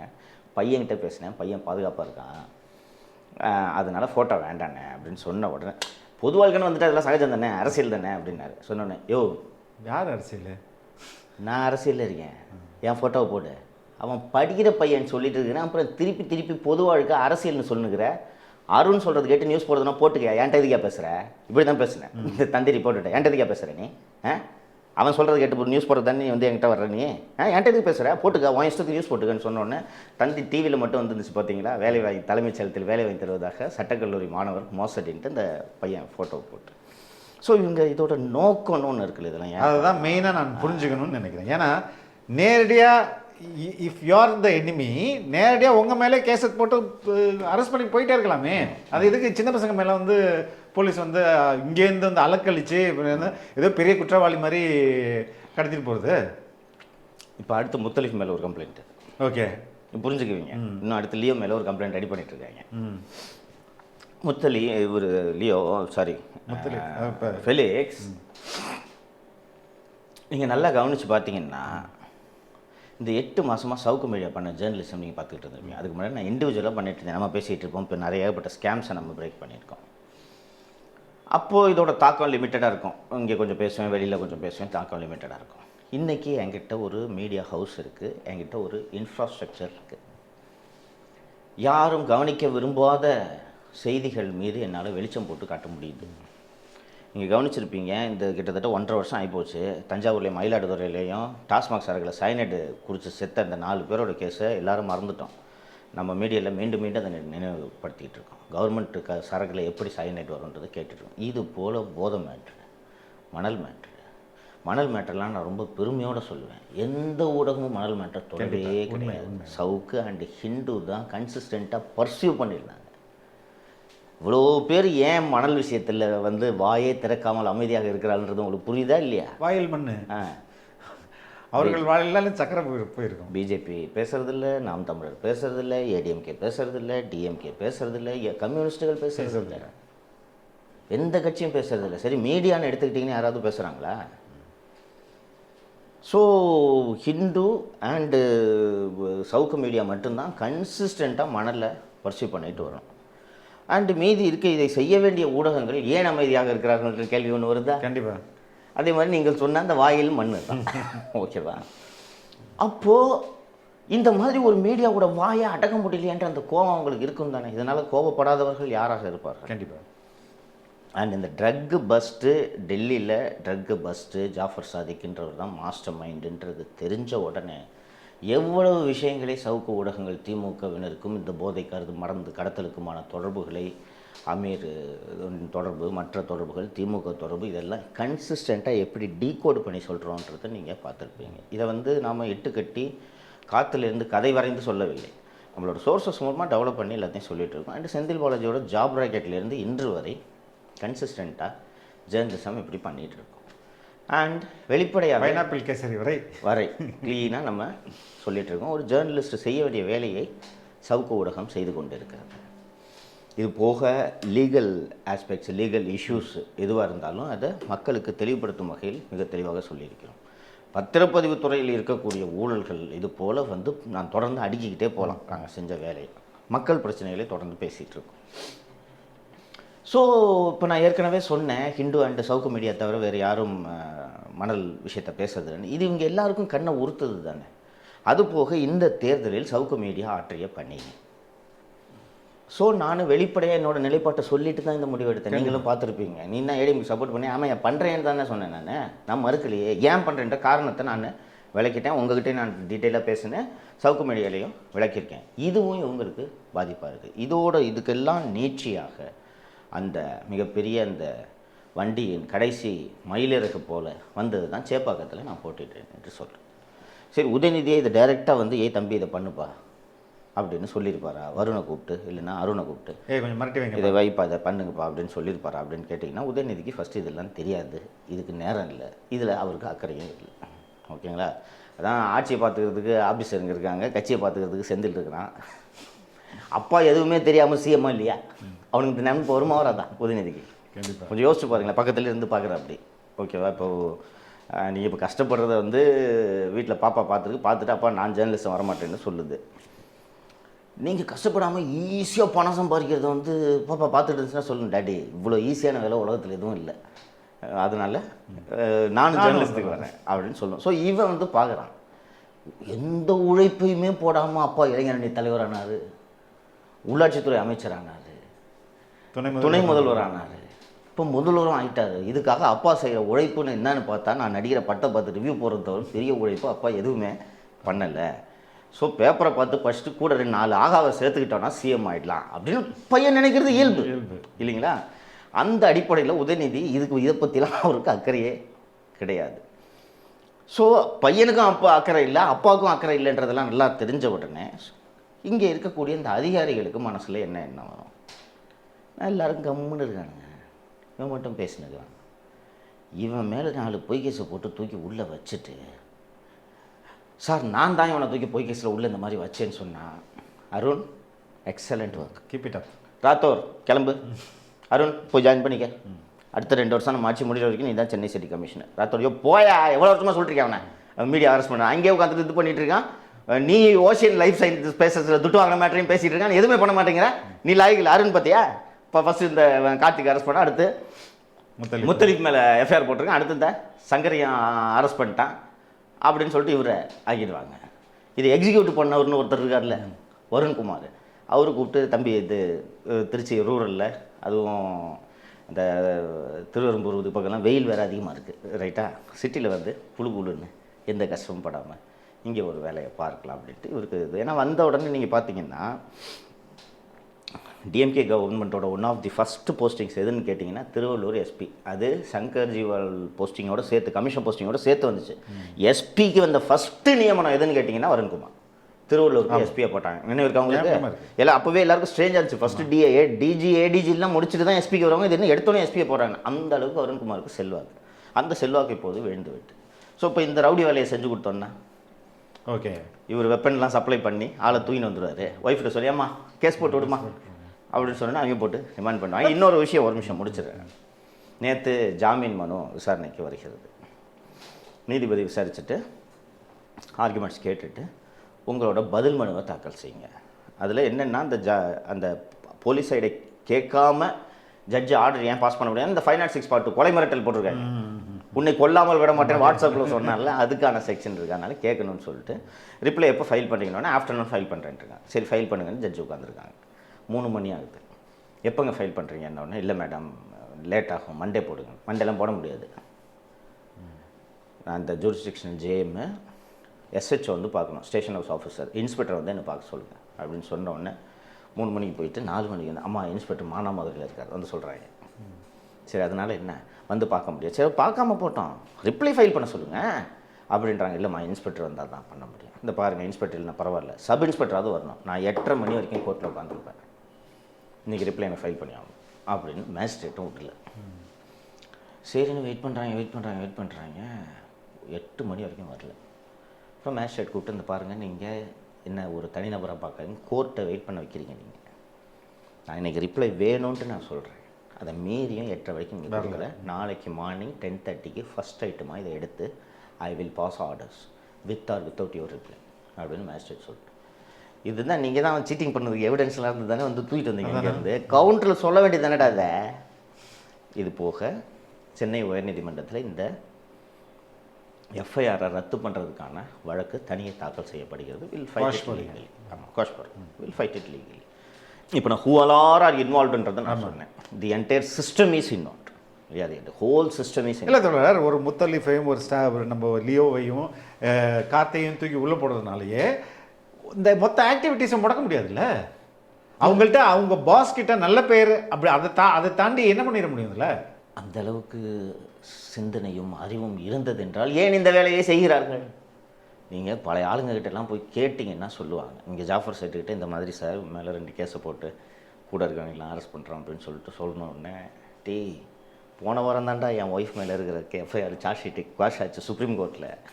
2008 இவங்க கூட மல்லு கட்டிகிட்டு இருக்கேன்டா. போன வாரம் தான் வண்டி மேலே இருக்கிற அந்த சார்ஜ் ஷீட்டு ரத்தாச்சு. இவ்வளோ வருஷமாக 17 வருஷமாக போராடிட்டு இருக்கான். அவன் சனியை அவன் பக்கம் போகாத அப்படின்னு ஜாஃபர் சொல்லியிருப்பார். மற்ற அதிகாரிகளும் சொல்லியிருப்பார்கள். துக்கையாண்டி சொல்லியிருப்பார். சரிங்களா, பல அதிகாரிகள் சொல்லியிருப்பார். வருண்குமார்லாம் ஆர்வ கோளாறு. இவங்களுக்கு இந்த ஐபிஎஸ் யூனிஃபார்ம்லாம் போட்டுக்கிட்டு இந்த ஸ்டாரு சிங்கம்லாம் வந்த உடனே அவங்க தானே பொறுப்பாக இருக்கணும். அவங்க தானே இது மாதிரி போலி வழக்குகளை போடக்கூடாது. முறையான கைட்லைன்ஸை வந்து அவங்க வந்து அப்ளை பண்ணணும்ல கைதும் போது. அதனால எதுவுமே பண்ணலைன்னா இப்போ அது போலீஸா இல்லை வந்து ரவுடியா? நீங்கள் ஒரு இவ்வளோ சீனியர் ஜேர்னலிஸ்ட்டாக இருந்துக்கிட்டு உங்களுக்கு இந்த அடிப்படை சந்தேகம் வரதுன்னு நினச்சி நான் உள்ளபடியே வருத்தப்படுறேன். இல்லை அவங்க பண்ணணும் இல்லை தோழர். அதாங்க பண்ணணும். போலீஸ்காரன் தான் பண்ணுவாங்க. இவங்கெல்லாம் பொறுக்கிங்க. முத்தலீஃப் அதை தான் நான் சொல்ல வந்தேன். ஏற்கனவே வருண்குமார் மேலே, வருண்குமார் ராமநாதபுரம் எஸ்பியாக இருக்கும்போது ஏற்கனவே கடத்தல் சம்மந்தமாக அவர் மீது ஒரு புகார் இருக்கிறது. புகாரின் அடிப்படையில் தானே ராமநாதபுரத்துலேருந்தே மாற்றினாங்க. அப்போ இருந்த டிஜிக்கிட்டே பேசினேன் நான், என்ன சார் மேட்ருன்னு. இல்லை அது இன்னொரு மேட்ரு, இந்த மேட்ரு அப்படின்னு சொன்னார். ராமநாதபுரத்தில் எஸ்பியாக இருந்துக்கிட்டு வருண்குமாரும் ராமநாதபுரம் கலெக்டரும் சேர்ந்து பீச்சில் ப்ராப்பர்ட்டி அவங்க பேர்லேயே வாங்குறாங்கன்னா இவன் எப்படிப்பட்டவனாக இருப்பான்றதை நீங்கள் கொஞ்சம் யோசிச்சு பார்க்கணும். ரைட்டா? அவர் ஒன்றும் சொல்லவே வேணாம். சென்னை சிட்டி கமிஷனாக உட்கார்றதுக்கு எந்த எல்லைக்கும் போவார். அண்ட் ஒரு விஷயம் நான் உறுதியாக சொல்லிடுறேன், this happened with the concurrence of Udhayanidhi. அப்படியே absolutely there is no doubt. And even Anbil Mahesh is in the loop. இல்லை இந்த மாதிரி அன்பில் மகேஷ் கிட்டேயும் சொல்லிட்டாங்களா அப்படின்னு சொன்ன உடனே சரி அருண் ஃபோன் பண்ணி என்ன சொல்லியிருப்பான் அன்பில் மகேஷ் கிட்ட, சார் சின்னவர் இது மாதிரி சொல்ல சொன்னார், சின்னவர் அப்ரூவல் பண்ணிட்டாருன்னு சொன்ன உடனே அன்பில் மகேஷ் சரி, சின்னவராவது என்ன நான் சொல்கிறேன் பண்ணக்கூடாதுன்னு சொல்லிட்டு வரேன் அன்பில் மகேஷ் சின்னவர் பண்ணுன்னு இருப்பார். அதனால் இவர் 4-5 பேர் கன்கரன்ஸ். இந்த உதயநிதி ஏன் ஒரு நாளும் விளங்க போகிறதில்லன்றதை நான் சொல்கிறேன். இதோட இம்ப்ளிகேஷன் என்னன்றது கூட தெரியாது. இது எளிதாக ஒரு தனி மனிதனை தூக்கி நீங்கள் போட்டு உள்ளே போட்டு அவன் ஏதாவது இந்த ரோட்டில் கொய்யாப்பழம் வைக்கிறவனை தூக்கி போட்டிங்கன்னா யார் வருவா அவனுக்கு? இல்லை இந்த அந்த அயனாவரத்தில் விக்னேஷ் என்கிற விக்னா மாதிரி பீச்சில் குதிரை ஓட்டுறவனாக இருந்தான்னா யார் அவனுக்கு வரப்போகிறா அப்படின்ட்டுலாம் நீங்கள் நினச்சிட்டு இருக்கலாம். ஆனால் இது அப்படி போகாது. ஒரு பத்திரிகை தொடுறீங்க, அந்த பத்திரிகை அவனுக்கு யாருமே சப்போர்ட் இல்லைன்னாலும் will not fight back. ஆமாம். ஒரு லா காலேஜ் ஸ்டூடெண்ட்டை வந்து ஃபோனில் வாட்ஸ்அப்பில் கொலை மிரட்டல் விடுத்தான்ட்டு நீங்கள் கைது பண்ணிங்கன்னா நீதித்துறை எப்படி பார்க்கும்? இதை சும்மா விட்டுருவாங்களா? ஏங்க அகாடமிக்கலி பிரில்லியன்ட் ஸ்டூடெண்ட், அகாடமி மூட்டு கோர்ட்டில் மெடல் வின்னருங்க. நீங்கள் அவன் வந்து 1 லட்ச ரூபா கேட்டு இன்னொன்று வேலை செஞ்சுக்கிட்டு படிக்கிறான், ப்ரைவேட் காலேஜில் படிக்கிறான், ஃபீஸ் எவ்வளோ ஆகும் தெரியும் இல்லை? இந்த காசு அவனுக்கு உதவியாக இருக்குது. அவனுக்கு என்னடா அவனுக்கு வருமானம் அப்படின்னு கேட்டேன்னா அப்பா இறந்துட்டார், கோயில் குருக்கள் ஒரு அப்பா இறந்துட்டார். இறந்தவொடனே என்னடா அம்மா வேலை பார்க்குறாங்கட்டு, அம்மா ரொம்ப வயசாகிடுச்சிங்க அப்படின்றான். வேறு யாரா வீட்டில் என்ன தம்பி வைத்தாங்க. தம்பி என்ன பண்ணுறான்னா அவனும் வந்து மெடிக்கல் காலேஜில் ஃபீஸ் செகண்ட் 3rd இயர் படிச்சுட்ருக்காங்க. இப்போ போத் மெரிட்டோரி ஸ்டூடெண்ட்ஸு. அப்புறம் என்னடா பண்ணுறேன்னா இல்லை ஃப்ரெண்ட்ஸ்லாம் கொடுத்து உதவுறாங்கன்னு சொன்னி வந்து ஜாயின் பண்ணு அப்படி சொல்லிட்டு நான் நம்பிக்கை இல்லாமல் நான் எப்படி ஆஃபீஸில் வேலைக்கு சேர்த்துட்டு இருப்பேன். அப்புறம் இந்த பார் கஷ்டப்படுறவங்களுக்கு தான் நீ வக்கீலாக இருக்கணும், புரியுதா? ஏழைங்களுக்கு உதவணும். ஸோ இன்றைக்கி அவன் ஜெயிலுக்கு போயிருக்கிறது, அவன் என்றைக்காக இருந்தாலும் நான் ஜட்ஜ் ஆகணும் அப்படின்னு சொல்லிட்டேன். என்கிட்ட சொல்லியிருக்கேன், நீ தம்பி அப்படின்ட்டு நானும் சொல்லியிருந்தேன். நீ உட்காரு வேலைப்பாரு, நீ நிச்சயம் நீதிபதி ஆகுன்னு சொல்லியிருக்கேன். இப்போ இந்த சிறைக்கு போனது அவனை ஒரு நல்ல ஜட்ஜாக உருவாக்கும். ஆமாம். இப்போ போய் நேரடியாக கைதிகளை பார்க்குறாருல, பார்த்த உடனே அவன் ஒரு சிறந்த மனித உரிமை வழக்கறிஞராக உருவாகும். இவனுங்களுக்குலாம் என்ன நினப்புன்னு நீங்கள் பாருங்களேன். இப்போ இது அப்பட்டமான பொய் வழக்குங்க, இது விசாரிச்சா தெரிஞ்சிடும். இங்கே வந்த டீமு ஏன்னா டியூட்டி அசைன் பண்ணணும். அறந்தாங்கிலேருந்து ஒரு டீம் கிளம்புதுன்னா first Aranthangi police why did they draw personnel from Trichy? அறந்தாங்கிலே சிசிபி இருக்குது, அது புதுக்கோட்டையோட சிசிபி இருக்குல்ல, புதுக்கோட்டை ஏர் இருக்குல்ல, ஏன் why did you draw personnel and vehicle from adjacent district Trichy ரூரல்ன்ற கேள்வி வருது. அதுவே தப்பு. என்ன புதுக்கோட்டை டிஸ்ட்ரிக்ட் மொத்த டிஸ்ட்ரிக்டில் ஜீப்லாம் காலியா விற்றுட்டிங்களா? விற்றுட்டு தான் லீவில் போனாரா? அப்போ ஏன் அங்கே புதுக்கோட்டையிலேருந்து இப்போ ஹேண்டு பிடிச்சி கொண்டது உங்கள்கிட்ட ஹேண்ட் ஓவர் பண்ணாங்க? இந்த புகார் எப்போ வந்துச்சு? எதுவாக இருந்தாலும் என்ன தான் மேன் பவர் எல்லாம் கணவர் வழங்கியிருந்தாலும் எஃப்ஐஆர் போட்டு கைது என்ற முடிவை எடுத்தது மனைவி தானே, வந்திதா பாட்டை தானே. அவருக்கும் ஒரு இதற்கு அவரும் பதில் சொல்லித்தானே ஆக வேண்டும். இப்படி எப்படி இருந்தாலும் நிச்சயமாக நான் இந்த கேஸை சிபிஐ விசாரணை கொண்டு போகிறது தான் என்னோட அதிகபட்ச இலக்கு. சிபிஐ விசாரித்து ஆமாம் வாட்ஸ்அப்பில் கார்த்திக் கொலை மிரட்டல் விடுத்தது உண்மை என்பது தெரிந்தாலும் இல்லை உண்மை என்ன காட்டுறாங்க? ஆடியோ இருக்குதா, இல்லை கான்வர்சேஷனை ரெக்கார்ட் பண்ணி வச்சுருக்காங்களா, இல்லை இங்கேருந்து மெசேஜ் அனுப்புனாரா, என்னது? 11/2/2024 அன்று புதுக்கோட்டையில் பணம் கொடுத்துருக்காங்களா அவங்க கார்த்திகை நேராக பார்த்து. ஆனால் ஞாயிற்றுக்கிழமை ஊருக்கு போயிருப்பான். இது ஒரு எவிடன்ஸாக ரைட்டு. அப்புறம் வாட்ஸ்அப்பில் வாட்ஸ்அப் கால் மூலம் மிரட்டினாங்க அப்படின்னு சொல்லிட்டு சொல்கிறான். இதுதாங்க எவிடன்ஸ், வேறு எதுவுமே எவிடன்ஸ் இல்லை. வாட்ஸ்அப் காலில் நீங்கள் வந்து ரெக்கார்டும் பண்ண முடியாது, என்கிரிப்டட் எது பண்ண மிரட்டினாங்க அவ்வளோதான், அரெஸ்ட் பண்ணியாச்சுல்ல. அது வாட்ஸ்அப் காலில் எங்கே எவிடன்ஸ்ன்றதுலாம் ட்ரையலில் பார்த்துக்க. இன்னைக்கு இந்த நீதிமன்றம் உடனே போலீஸை பதில் சொல்லுன்னு சொன்னதுனால திங்கக்கிழமை. பட் அதுவே தப்பு இல்லை. போலீஸ் வந்து ஒரு ஜட்ஜ் இவ்வளோ நேரம் வெயிட் பண்ணுறாங்க. அதுக்கெல்லாம் சேர்த்து நாளைக்கு உத்தரவில் வரும். ஏன் கவலைப்படுகிறீர்கள்? எனக்கு போலீஸ் இப்படி பண்ணது உள்ளபடியே எனக்கு மகிழ்ச்சி. ஓகே, ஒரு கோர்ட்டு சொல்கிறாங்க, ஜட்ஜு சொல்கிறாங்க, நான் 8:30 வரைக்கும் உட்காந்துருப்பேன், ரிப்ளையை ஃபைல் பண்ணுன்னு சொல்கிறாங்க. இது சாதாரண கேஸ். ஃபோன் பண்ணி மிரட்டினான். ஆமாங்க இவன் மிரட்டினா இவனை விடுதலை பண்ணிங்கன்னா சட்டக்கல்லூரி மாணவர் விட்னஸ் எல்லாம் இன்ஃப்ளூயன்ஸ் பண்ணுறோம், ஜாமீனில் விடாதீங்க, இவ்வளோ தானேங்க, 5 வரி தானே எழுத போகிறீங்க. இந்த ரிப்ளைக்கு நீங்கள் 12 மணிலேருந்து நைட்டு 8:30 வரைக்கும் நீங்கள் அந்த கோர்ட்டு ஜட்ஜு அவங்களும் ஜட்ஜும் உட்காந்துருக்காங்க. நீங்கள் வெயிட் பண்ண வச்சிங்கன்னா திங்கக்கிழமை என்ன தீர்ப்பு வருன்றது தெரியும்ல. இந்த விவகாரமும் நாளை உயர்நீதிமன்றத்தில் இந்த வழக்கு எஃப்ஐஆரை ரத்து செய்கிற வழக்கு விசாரணைக்கு வரும்போது வரும்ல. அப்போது ஒரு சட்டக்கல்லூரி மாணவரை இப்படி எளிதாக பொய் வழக்கில் இவர்களால் கைது செய்ய முடிகிறது என்றால் சாமானிய மக்களுக்கு உரிமைகள் பற்றி தெரியாதவர்களுக்கு என்ன பாதுகாப்புன்றதை யோசிக்கணும். அந்த பையனுக்கு எல்லாமே தெரியும்ல, ஒரு அரஸ்ட்னா என்னென்ன பண்ணணும், எந்தெந்த செக்ஷன். டிகே பாசு கைட்லைன்ஸை ஃபாலோ பண்ணுறாங்களா போலீஸ் ஆக்சுவலில் இல்லையானா இவன் இன்னைக்கு சட்டக்கல்லூரி டிகே பாசுலாம் கவர் பண்ணிப்பான். 4th இயர் இருப்போம் கண்டிப்பாக டிகே பாசு படித்து முடிச்சிருப்போம். அதில் க்ளீனாக அப்படி சொல்லியிருக்கோம். நீங்கள் உங்களுக்கு சின்ன வயசில் அவன் வயசுக்கு இதை படிக்கும்போது புல்லரிக்கும். ஆமாம் போலீஸ் இப்படிலாம் ஃபாலோ பண்ணணும். இவன் அரெஸ்ட் பண்ணும்போதே தெரிஞ்சிருங்க உனக்கு ஃபாலோ பண்ணுறாங்களா இல்லையான்னு. நாளைக்கு நல்ல வக்கீலாக வருவாங்க. ஏன் இன்னொரு ஆங்கிள் இதை சிந்திச்சு பார்க்கணுன்ட்டு நினைக்கிறேன் நான். இது பார்த்தீங்கன்னா இது ஒரு அப்பட்டமாக கூலிப்பட செய்கிற வேலை, ஓகேங்களா? யாருமே பொறுப்பெடுத்துக்க மாட்டேங்கிறாங்க. ஆனால் டேய் அவனை போய் தூக்கிட்டாங்கடா, இதானே நடந்திருக்கு. ஆமாம். அப்போ சென்னையில் போய் தூக்கிட்டு வந்துட்டாங்க. தூக்கிட்டு வந்த பிறகு கம்ப்ளைண்ட் ரெடி பண்ணுறாங்க. கம்ப்ளைண்ட்லாம் ரெடி பண்ணிட்டாங்க. இது எல்லாத்தையும் நான் நம்ம மீடியா மூலமாக நியூஸை பரவிட்டுருக்கேன், எல்லாரும் பார்க்குறாங்க, ஒட்டுமொத்த பேரும் இதை பார்த்துக்கிட்டு இருக்காங்க. ஆனால் இந்த சிஸ்டத்தில் இதை தடுத்து நிறுத்தக்கூடிய பொறுப்பில் இருக்கக்கூடியவர்கள், முதல்வர் அலுவலக அதிகாரி நினச்சா தடுத்திருக்க முடியும், கண்டிப்பாக ஹோம் செக்ரட்டரி தடுத்திருக்க முடியும், தலைமைச் செயலாளராக இன்றைக்கி வந்து ரோடு போடுறது கோடைக்கால பணிகளெல்லாம் மேற்பார்வையிடக்கூடிய சிவதாஸ் மீனா நினைத்திருந்தால் தடுத்திருக்க முடியும், தலைமை தேர்தல் அதிகாரி மிஸ்டர் சாஹூ நினைத்திருந்தால் இதை தடுத்திருக்க முடியும், டிஜிபி மிஸ்டர் ஜிவால் நினைத்திருந்தால் தடுத்திருக்க முடியும், அண்டு உளவுத்துறை செந்தில்வேலன் நினைத்திருந்தால் தடுத்திருக்க முடியும். இவர்கள் யாருமே இதை தடுக்க வேண்டும் என்று நினைக்கவில்லை. தெரிந்தும் அமைதியாக இருக்கிறார்கள் என்றால் இவர்கள் அத்தனை பேரும் ஒன்றாகத்தான் இருக்கிறார்கள். இவர்கள் அத்தனை பேரும் சேர்ந்தது தான் இந்த கார்ட்டல்ன்றது உங்களுக்கு இப்போ புரியுதா? அப்போ இந்த கார்ட்டல் ஏன் இந்த 2 வருஷத்தில் ஆக்டிவாக போதை மருந்து கடத்தலை நடத்தியிருக்கக்கூடாது, ஊக்குவிச்சிருக்கக்கூடாது? எனக்கு இந்த சந்தேகம் ஏற்படுதுன்றேன் நான். ஏன்னா டெல்லியிலேருந்து போலீஸ் வந்து, டெல்லியிலேருந்து என்சிபி டீம் வந்து பெருங்குடியில் ஒரு குடவுன் இருக்குது, திருச்சியில் 2 குடவுன் இருக்குன்னு அவங்க வந்து பிடிச்சிட்டு போகிறாங்க. உங்களுக்கு ஏன் தெரியல? லோக்கல் ஐஎஸ் என்ன பண்ணாங்க?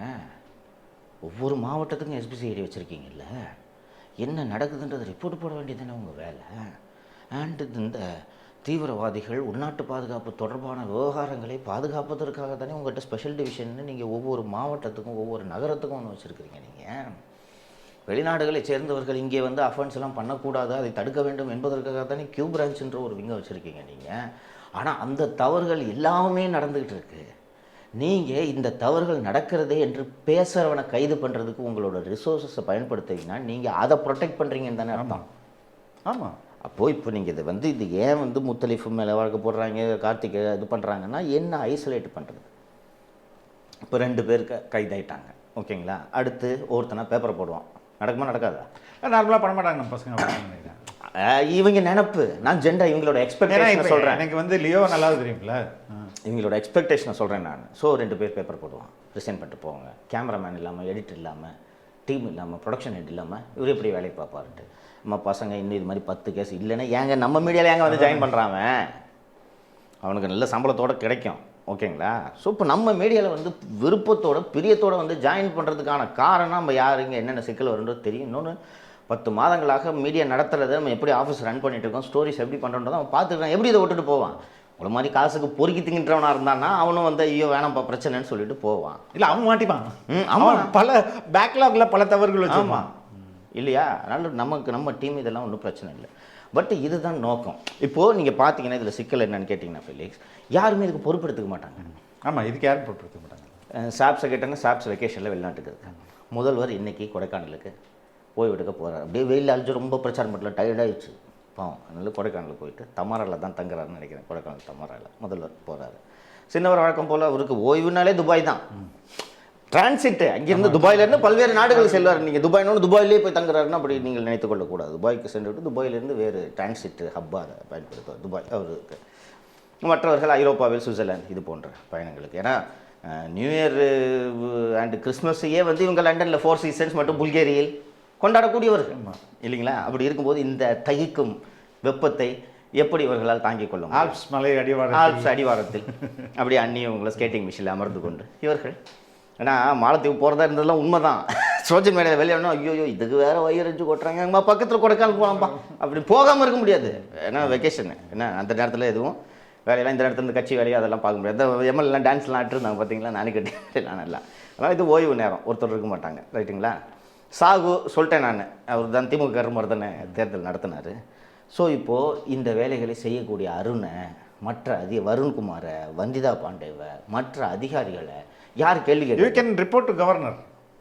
நான் கவர்னருக்கும் இப்போ ஜூரிஸ்டிக்ஷன் இல்லைங்க. Election commission alone has jurisdiction. கவர்னரோட அதிகாரத்தெல்லாம் தீர்மானிக்கிறதுக்காக தானே, அவர் கவர்னராக இல்லையான்றது தீர்மானிக்கிறதுக்கு தானே தேர்தல். அப்புறம் அவருக்கு மட்டும் இப்படி பவர் இருக்கும்? His as good as chief minister. சாகுக்கு மட்டும்தான் இன்றைக்கி பவர்ஸ். நான் எனக்கு தெரிந்த டெல்லி தேர்தல் ஆணைய அதிகாரிகளுக்கும் இந்த புகாரை எல்லாம் அனுப்பியிருக்கிறேன். பட் இப்போது தமிழ்நாட்டோட நிலைமை உங்களுக்கு புரியுதா? இப்போ இதுக்கு இன்னொன்று உண்மையிலே எனக்கு வந்து இந்த சமீப காலமாக இந்த பசங்க போதையில் பண்ணுறாங்கன்ட்டு வர்ற வீடியோ பார்க்குறதுக்கு ஃபெலிக்ஸ், நீங்களும் தானே ஃபெலிக்ஸ் காலேஜ் படிச்சுட்டு வந்துருக்கீங்க, இப்படி அங்கே இருந்துச்சு அப்போ பசங்க? இல்லை ட்ரக் வாஸ் தேர். ஐ மீன் இல்லாமலாம் இல்ல, நான் சொல்றேன் ரொம்ப, இருக்கும். அதுவும் அதிகபட்சமா மருகுவானா தான். அதுக்கு மேல நீங்க அதுக்கு மேல ஒரு கேள்விப்பட்டது கூட கிடையாது, சிந்தட்டிக் கேள்விப்பட்டது கிடையாது. அப்படியே இருந்தாலும் அது கோவால இருக்கும், இல்ல இப்போ எங்க ரேவ் பார்ட்டில இருக்கும். இன்னொன்னு லிபரலைசேஷன் இல்லாத காலகட்டங்க அது. இப்போ ப்ரீ-91 இல்ல, பெரிய அளவுல உங்களுக்கு டெம்டேஷன்ஸுக்கும் இங்க இடம் இல்லை, அப்படிதான் இருந்துச்சு. இன்னைக்கு எவ்வளவு வீடியோஸ் வருது பாக்குறீங்களா ஏங்க? இது அன்னைக்கு நான் கூட டிஸ்கஸ் பண்ணியிருந்தேன், தினமலரில் தள்ளாடும் தமிழகம், போதையில் தள்ளாடும் தமிழகம் ஒன்று இப்போ ஒரு 15 இன்சிடென்ட்டை லிஸ்ட் அவுட் பண்ணியிருக்காங்க. ஏங்க அவ்வளோ நடந்துகிட்டு இருக்கு, ஒரு டிபார்ட்மெண்ட்டே அசிங்கப்படணும் இல்லையா? இந்த மாதிரி ரோட்டில் வந்து போதையில் பிடியில் வந்து இளைஞர்கள் இப்படி பண்ணுறதுக்கு வந்து போலீஸ் தான் அவமானப்படணும். ஐயோ என்னது, டிஜிபிலாம் வெக்கப்பட வேணாமா? உடனே ஃபோன் எடுத்து பழைய போலீஸ் அதிகாரிகள் அப்படி தானே பண்ணுவாங்க. ஒரு அசோக்குமார் சார் இருந்தப்போ எனக்கு தெரியும், எடுத்து நேராக ஃபஸ்ட்டு ரேஞ்சு ஜோனல் ஐஜிக்கு தான் பேசுவார். அந்த எஸ்பி இருக்காங்க, அதுக்கு காரணமான எஸ்பி, அவன் வேலையில் இருக்கணுமா இல்லையான்னு கேளுன்னு இவர்கிட்ட சொல்லுவார். நீ எனக்கு ஒரு ரிப்போர்ட் அனுப்புன்னு ஜோனல் ஐஜிகிட்ட சொல்லிட்டு வச்சுருவார். ஜோனல் ஐஜி ரேஞ்சு டிஐஜிக்கு அனுப்புவார். டிஜி ஃபோன் பண்ணார், எனக்கு என்கிட்ட எக்ஸ்ப்ளனேஷன் கேட்பேன்னு சொல்கிறாரு. நான் உன்னை என்ன பண்ணுவேன்றது தெரியும், பார்த்துக்கிட்டு வச்ச உடனே அந்த ரேஞ்சு டிஐஜி தூக்கி உழுக்குவாங்க பாருங்க எஸ்பியை.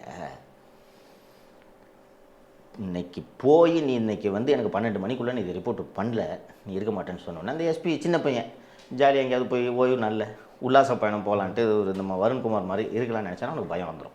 கண்டிப்பாக ஓகேங்களா? ஏன்னா ஆனுவல் கான்ஃபரன்ஸ் ரிப்போர்ட்டில் எழுதணும்ல, ஹி லேக்ஸ் லீடர்ஷிப் குவாலிட்டின்னு எழுதிட்டு ரேங்கிங்கை குறைச்சி விட்டாங்கன்னா நீங்கள் அதுக்காக போராடணும். இன்னொன்று, நீ என்ன பண்ணிட்டு இருக்க டிஸ்ட்ரிக்டில், அவர் ஏன் ஒரு நல்ல அதிகாரி உன்னோட ரேட்டிங்கை குறைச்சி போட்டிருக்காருன்னா அவர் கரெக்டாக தான் போட்டிருக்காருன்றது சுப்பீரியர் ஆஃபீஸர்ஸ்க்கும் தெரியும், யாரும் அதை மாற்ற மாட்டாங்க. ஸோ இந்த பயம் இருக்கும். ஆனால் சங்கர்ஜிவாலுக்கும் வருண்குமாருக்கும் ஒரே போலீஸ் நோட்டில் போஸ்டிங் ஆடுற அளவுக்கு வருண்குமாருக்கு செல்வாக்கு இருந்துச்சுன்னா வருண்குமாரை யார் கேட்க முடியும்? ரேஞ்ச் டிஐஜி ஃபோன் பண்ணி வருண் அப்படின்னு ஆரம்பிச்சு, யோ ஃபோனை ஏனுவான் வருண், கரெக்டா? என்ன இப்போது அந்த புதுக்கோட்டைக்கும் திருச்சிக்கும் சேர்த்து ஜோனல் ஐஜியாக இருக்கக்கூடியவர் கார்த்திகேயன், ஐஜி சென்ட்ரல் ஜோன், ஓகேவா? அவரோட ஜோனுக்கு கீழே ஒரு டிஸ்ட்ரிக்டை சேர்ந்த ஒரு எஸ்பி லீவில் போயிட்டு அவனோட மேன் பவரை யூஸ் பண்ணி அவன் பொண்டாட்டி எஸ்பியாக இருக்கக்கூடிய ஒரு மாவட்டத்தில் எஃப்ஐஆரை போட்டு இவன் டீமை அனுப்பிச்சு சென்னையிலேருந்து பிடிச்சிட்டு வந்து பொண்டாட்டிகிட்ட அக்யூஸ்டை ஹேண்ட் ஓவர் பண்ணி ஒரு பொய் கேஸில் ரிமாண்டு பண்ண வைக்கிறான். அது நியூஸ் ஆகிட்டு இருக்குன்னா இதெல்லாம் வேடிக்கை பார்க்குற அந்த சென்ட்ரல் ஜோன் ஐஜி எவ்வளோ பெரிய மாங்காயாக இருப்பான் பாருங்கள். இப்போ இந்த அதிகாரிகளுக்கு இதெல்லாம் தவறுன்றது தெரியுதா? கொஞ்ச நாள் மிகப்பெரிய மிஸ்யூஸ் ஆஃப் போலீஸ் ஃபோர்ஸ். கொஞ்ச நாளைக்கு முன்னாடி நம்ம சைக்கிள் ஓட்டுறவரோட தனிப்பட்ட பிரச்சனைக்காக கோவையில் ஒரு மிகப்பெரிய குடும்பத்தை சேர்ந்தவர்களை அரெஸ்ட் பண்ணுறதுக்கு டீம் அனுப்பிச்சாங்க கோயம்புத்தூரில், ஞாபகம் இருக்கா? இதெல்லாம் வந்து நாம் செய்தியாக பதிவு செய்கிறோம், பலர் இதை கடந்து சென்று விடுகிறார்கள். இப்படிலாம் இதை கடந்து சென்றால் என்ன ஆகுன்றதுக்கு தான் இப்போ இந்த கார்த்திகோட அரெஸ்ட்லாம் ஒரு உதாரணம். இப்போ யாருக்கு பாதுகாப்பு இருக்குங்க? இந்த குடும்பத்தை தவிர, திமுக குடும்பத்தை தவிர தமிழ்நாட்டில் யாருக்கு? போலீஸ் நினைச்சா யாரை வேணாலும் எப்போ வேணாலும் அரெஸ்ட் பண்ண எப்படி என்ன அக்யூசேஷன் பண்ணாலும் சொல்லிட்டு தூக்கிட்டு போயிட்டாங்க. ஏன் என்கவுண்டரில் சுட்டுக்க மாட்டாங்க? அதுக்கப்புறம் அதை விசாரணை நடத்தி யார் காரணமானவங்கள நம்ம சிறைக்கெலாம் அனுப்புகிறோன்றதெல்லாம் அப்புறம் செகண்டரி பண்ணியிருந்தா இப்படி வந்து ஒரு பொய் கேஸை உருவாக்கி சென்னைக்கு வந்து 5 ஜீப்பு 20 போலீஸை அனுப்பிச்சு தூக்கிட்டு போகிற அளவுக்கு திமிர் இருக்கவங்களுக்கு சுட்டா பார்த்துக்கலான்ற திமிர் ஏன் வராது? கண்டிப்பாக இன்னைக்கு இந்த டிஜிட்டல் யுகத்தில் எல்லாரும் வாட்ச் பண்ணிக்கிட்டு இருக்காங்க. இவ்வளவு விழிப்புணர்வு இருந்தே இதை செய்கிறார்கள் என்றால் இதற்கெல்லாம் காரணம் ஒரு கையாலாகாத முதல்வர் தமிழகத்தில் இருக்கிறார் அப்படின்றதுனால தானே. இன்னைக்கு சிஎம்க்கு கோவம் வேணுமா? எங்க இந்த பாருங்க, இப்போ நான் பொய்ய ரொம்ப அதாவது இது மாதிரி வயலேஷன்ஸில் அவர் ரொம்ப சென்சிட்டிவாகவே இல்லைங்க. அவர் ஹியூமன் ரைட்ஸு இது மாதிரி அடிப்படை மனித உரிமை அத்துமீறலில் அவர் ரொம்ப சென்சிட்டிவாக இல்லை. அதுதானே நம்ம அந்த பீச்சில் அது ஒர்க் பண்ணுற அந்த பையன் கேஸ்லேருந்தே பார்த்தோம்ல, முதல் நாள் ஒன்று படிக்கிறாரு, அதுக்கடுத்த அசம்பிளிலே இப்படி மாற்றி மாற்றி படித்தார்ல. அவர் சுயநினைவிலே இல்லைன்றதை தான் நான் தொடர்ந்து சொல்லிட்டு இருக்கேன். நீங்கள் என்னென்னா இது பண்ணிட்டு இருக்கிறீங்க. அவர் சுயநினைவிலே இல்லை. இதுதான் இது ஃபஸ்ட்டு அவர் காதுக்கு போகாதுங்க. ஏங்க நம்ம மீடியா எந்த மீடியா ரிப்போர்ட் பண்ணியிருக்குதா? நாங்கள் தான் கத்திட்டு கிடக்குறோம். வேறு எந்த மீடியா ரிப்போர்ட் பண்ணியிருக்கு? மீடியாவில் ரிப்போர்ட் ஆனால் தானே இவங்க ஒரு சிஎம் காதுக்கு இதை கொண்டு போவாங்க. நேற்று ஜெயக்குமார் வரையும் ரியாக்ட் பண்ணியிருக்காரு. சொல்லணும், உங்களோட சிந்தனை முழுக்க கொடைக்கானலா மாலத்தீவா என்று இருந்தால் நீங்கள் இது பற்றி எப்படி கவனம் செலுத்துவீர்கள்? இந்த எலெக்ஷன் முடிஞ்சு போச்சுன்னா விட்டுறாதீங்கன்னா திருப்பி இன்னொரு எலெக்ஷன் வருது. அந்த எலெக்ஷன் தான் இந்த எலெக்ஷனை விட மிக மிக முக்கியமான எலெக்ஷனு. அதான் முடிஞ்சு போச்சேன்னு நான் தான் ஓய்வு எடுக்கிறேன், நீங்களும் ஓய்வு எடுத்துறாதீங்க, ஏதாவது பஞ்சாயத்தை இழுத்து விட்றாதீங்கன்னு. சரி, இப்போ நீங்கள் அரெஸ்ட் பண்ணிட்டீங்க, திருப்பி நீங்கள் இங்கே தானே வந்து ஓட்டு கேட்கணும். இந்த இன்சிடெண்ட்டை கார்த்திகை பொய் கேஸில் அரெஸ்ட் பண்ணி நீங்கள் இதை ரிமாண்ட் பண்ண இன்சிடெண்ட்டை மற்றவங்களாம் அப்படியே மறந்துட்டு போயிடுவாங்களா? இந்த டிஜிட்டல் யுகத்தில் இதை மீண்டும் நினைவுபடுத்த முடியாதா? இது உங்கள் தலையில் தானே விடியும். ஆனால் இது இது இது தெரிஞ்சு அனுமதித்தாலும் ஸ்டாலின் ஆகாதவர் தான், இது தெரியாவிட்டால் இன்னும் கையாலாகாதவர். சரி, ஸ்டாலினுக்கு அப்பாவுக்கு தெரிலப்பா, சுயநினைவு இல்லைன்றது நீங்கள் ஒத்துக்க மாட்டீங்க. அந்த வீட்டில் இருக்கவங்க எல்லாருக்கும் தெரியும், எது வேணாலும் சொல்லி இவரை ஏமாத்தலான்றது வீட்டில் இருக்கவங்க எல்லாருக்கும் தெரியும். அதுதான் சுயநினைவு இல்லைன்றேன் நான். பிள்ளைக்குமா சுயநினைவு இல்லை? இல்லை தமிழகத்தில் எங்கெங்கும் நடமாடி கொண்டிருக்கும் போதைக்கு அவரும் அடிமையாகி சுயநினைவு இழந்துட்டாரா? சந்தேகமாக இருக்குது எனக்கு. இதெல்லாம் உங்கள் கவர்மெண்ட்டில் தானே நடக்குது. இப்போ இந்த வருண்குமார் ஒருத்தட்ட பேசி ரிப்போர்ட் பண்ணிக்கிட்டு இருந்தார்ல ரெகுலராக, ஃபோன் பண்ணி மினிட் பை மினிட். ஏன்னா அவன் கார்த்தியே சொல்கிறான், ஆனால் நீங்கள் அருண்னு சொல்லிட்டு இருக்கீங்கன்னு சொன்னாங்க. வருண்கிட்ட தானே பேசிகிட்டு இருந்தாங்க, வருண்கிட்ட தான் சார்னு பேசிகிட்டு இருந்தாங்க அப்படின்னு சொல்லிட்டு சொன்னான். வருண் யார்கிட்ட ரிப்போர்ட் பண்ணிட்டு இருக்காருன்னு கேட்டால், ஏற்கனவே நான் நம்ம சேனலில் எக்ஸ்போஸ் பண்ணியிருக்கேன், உதயநிதி உடன் இருக்கும் ரத்தீஷ்ன்ற ஒரு கேரக்டர் கேள்விப்பட்டிருக்கீங்களா நீங்கள்?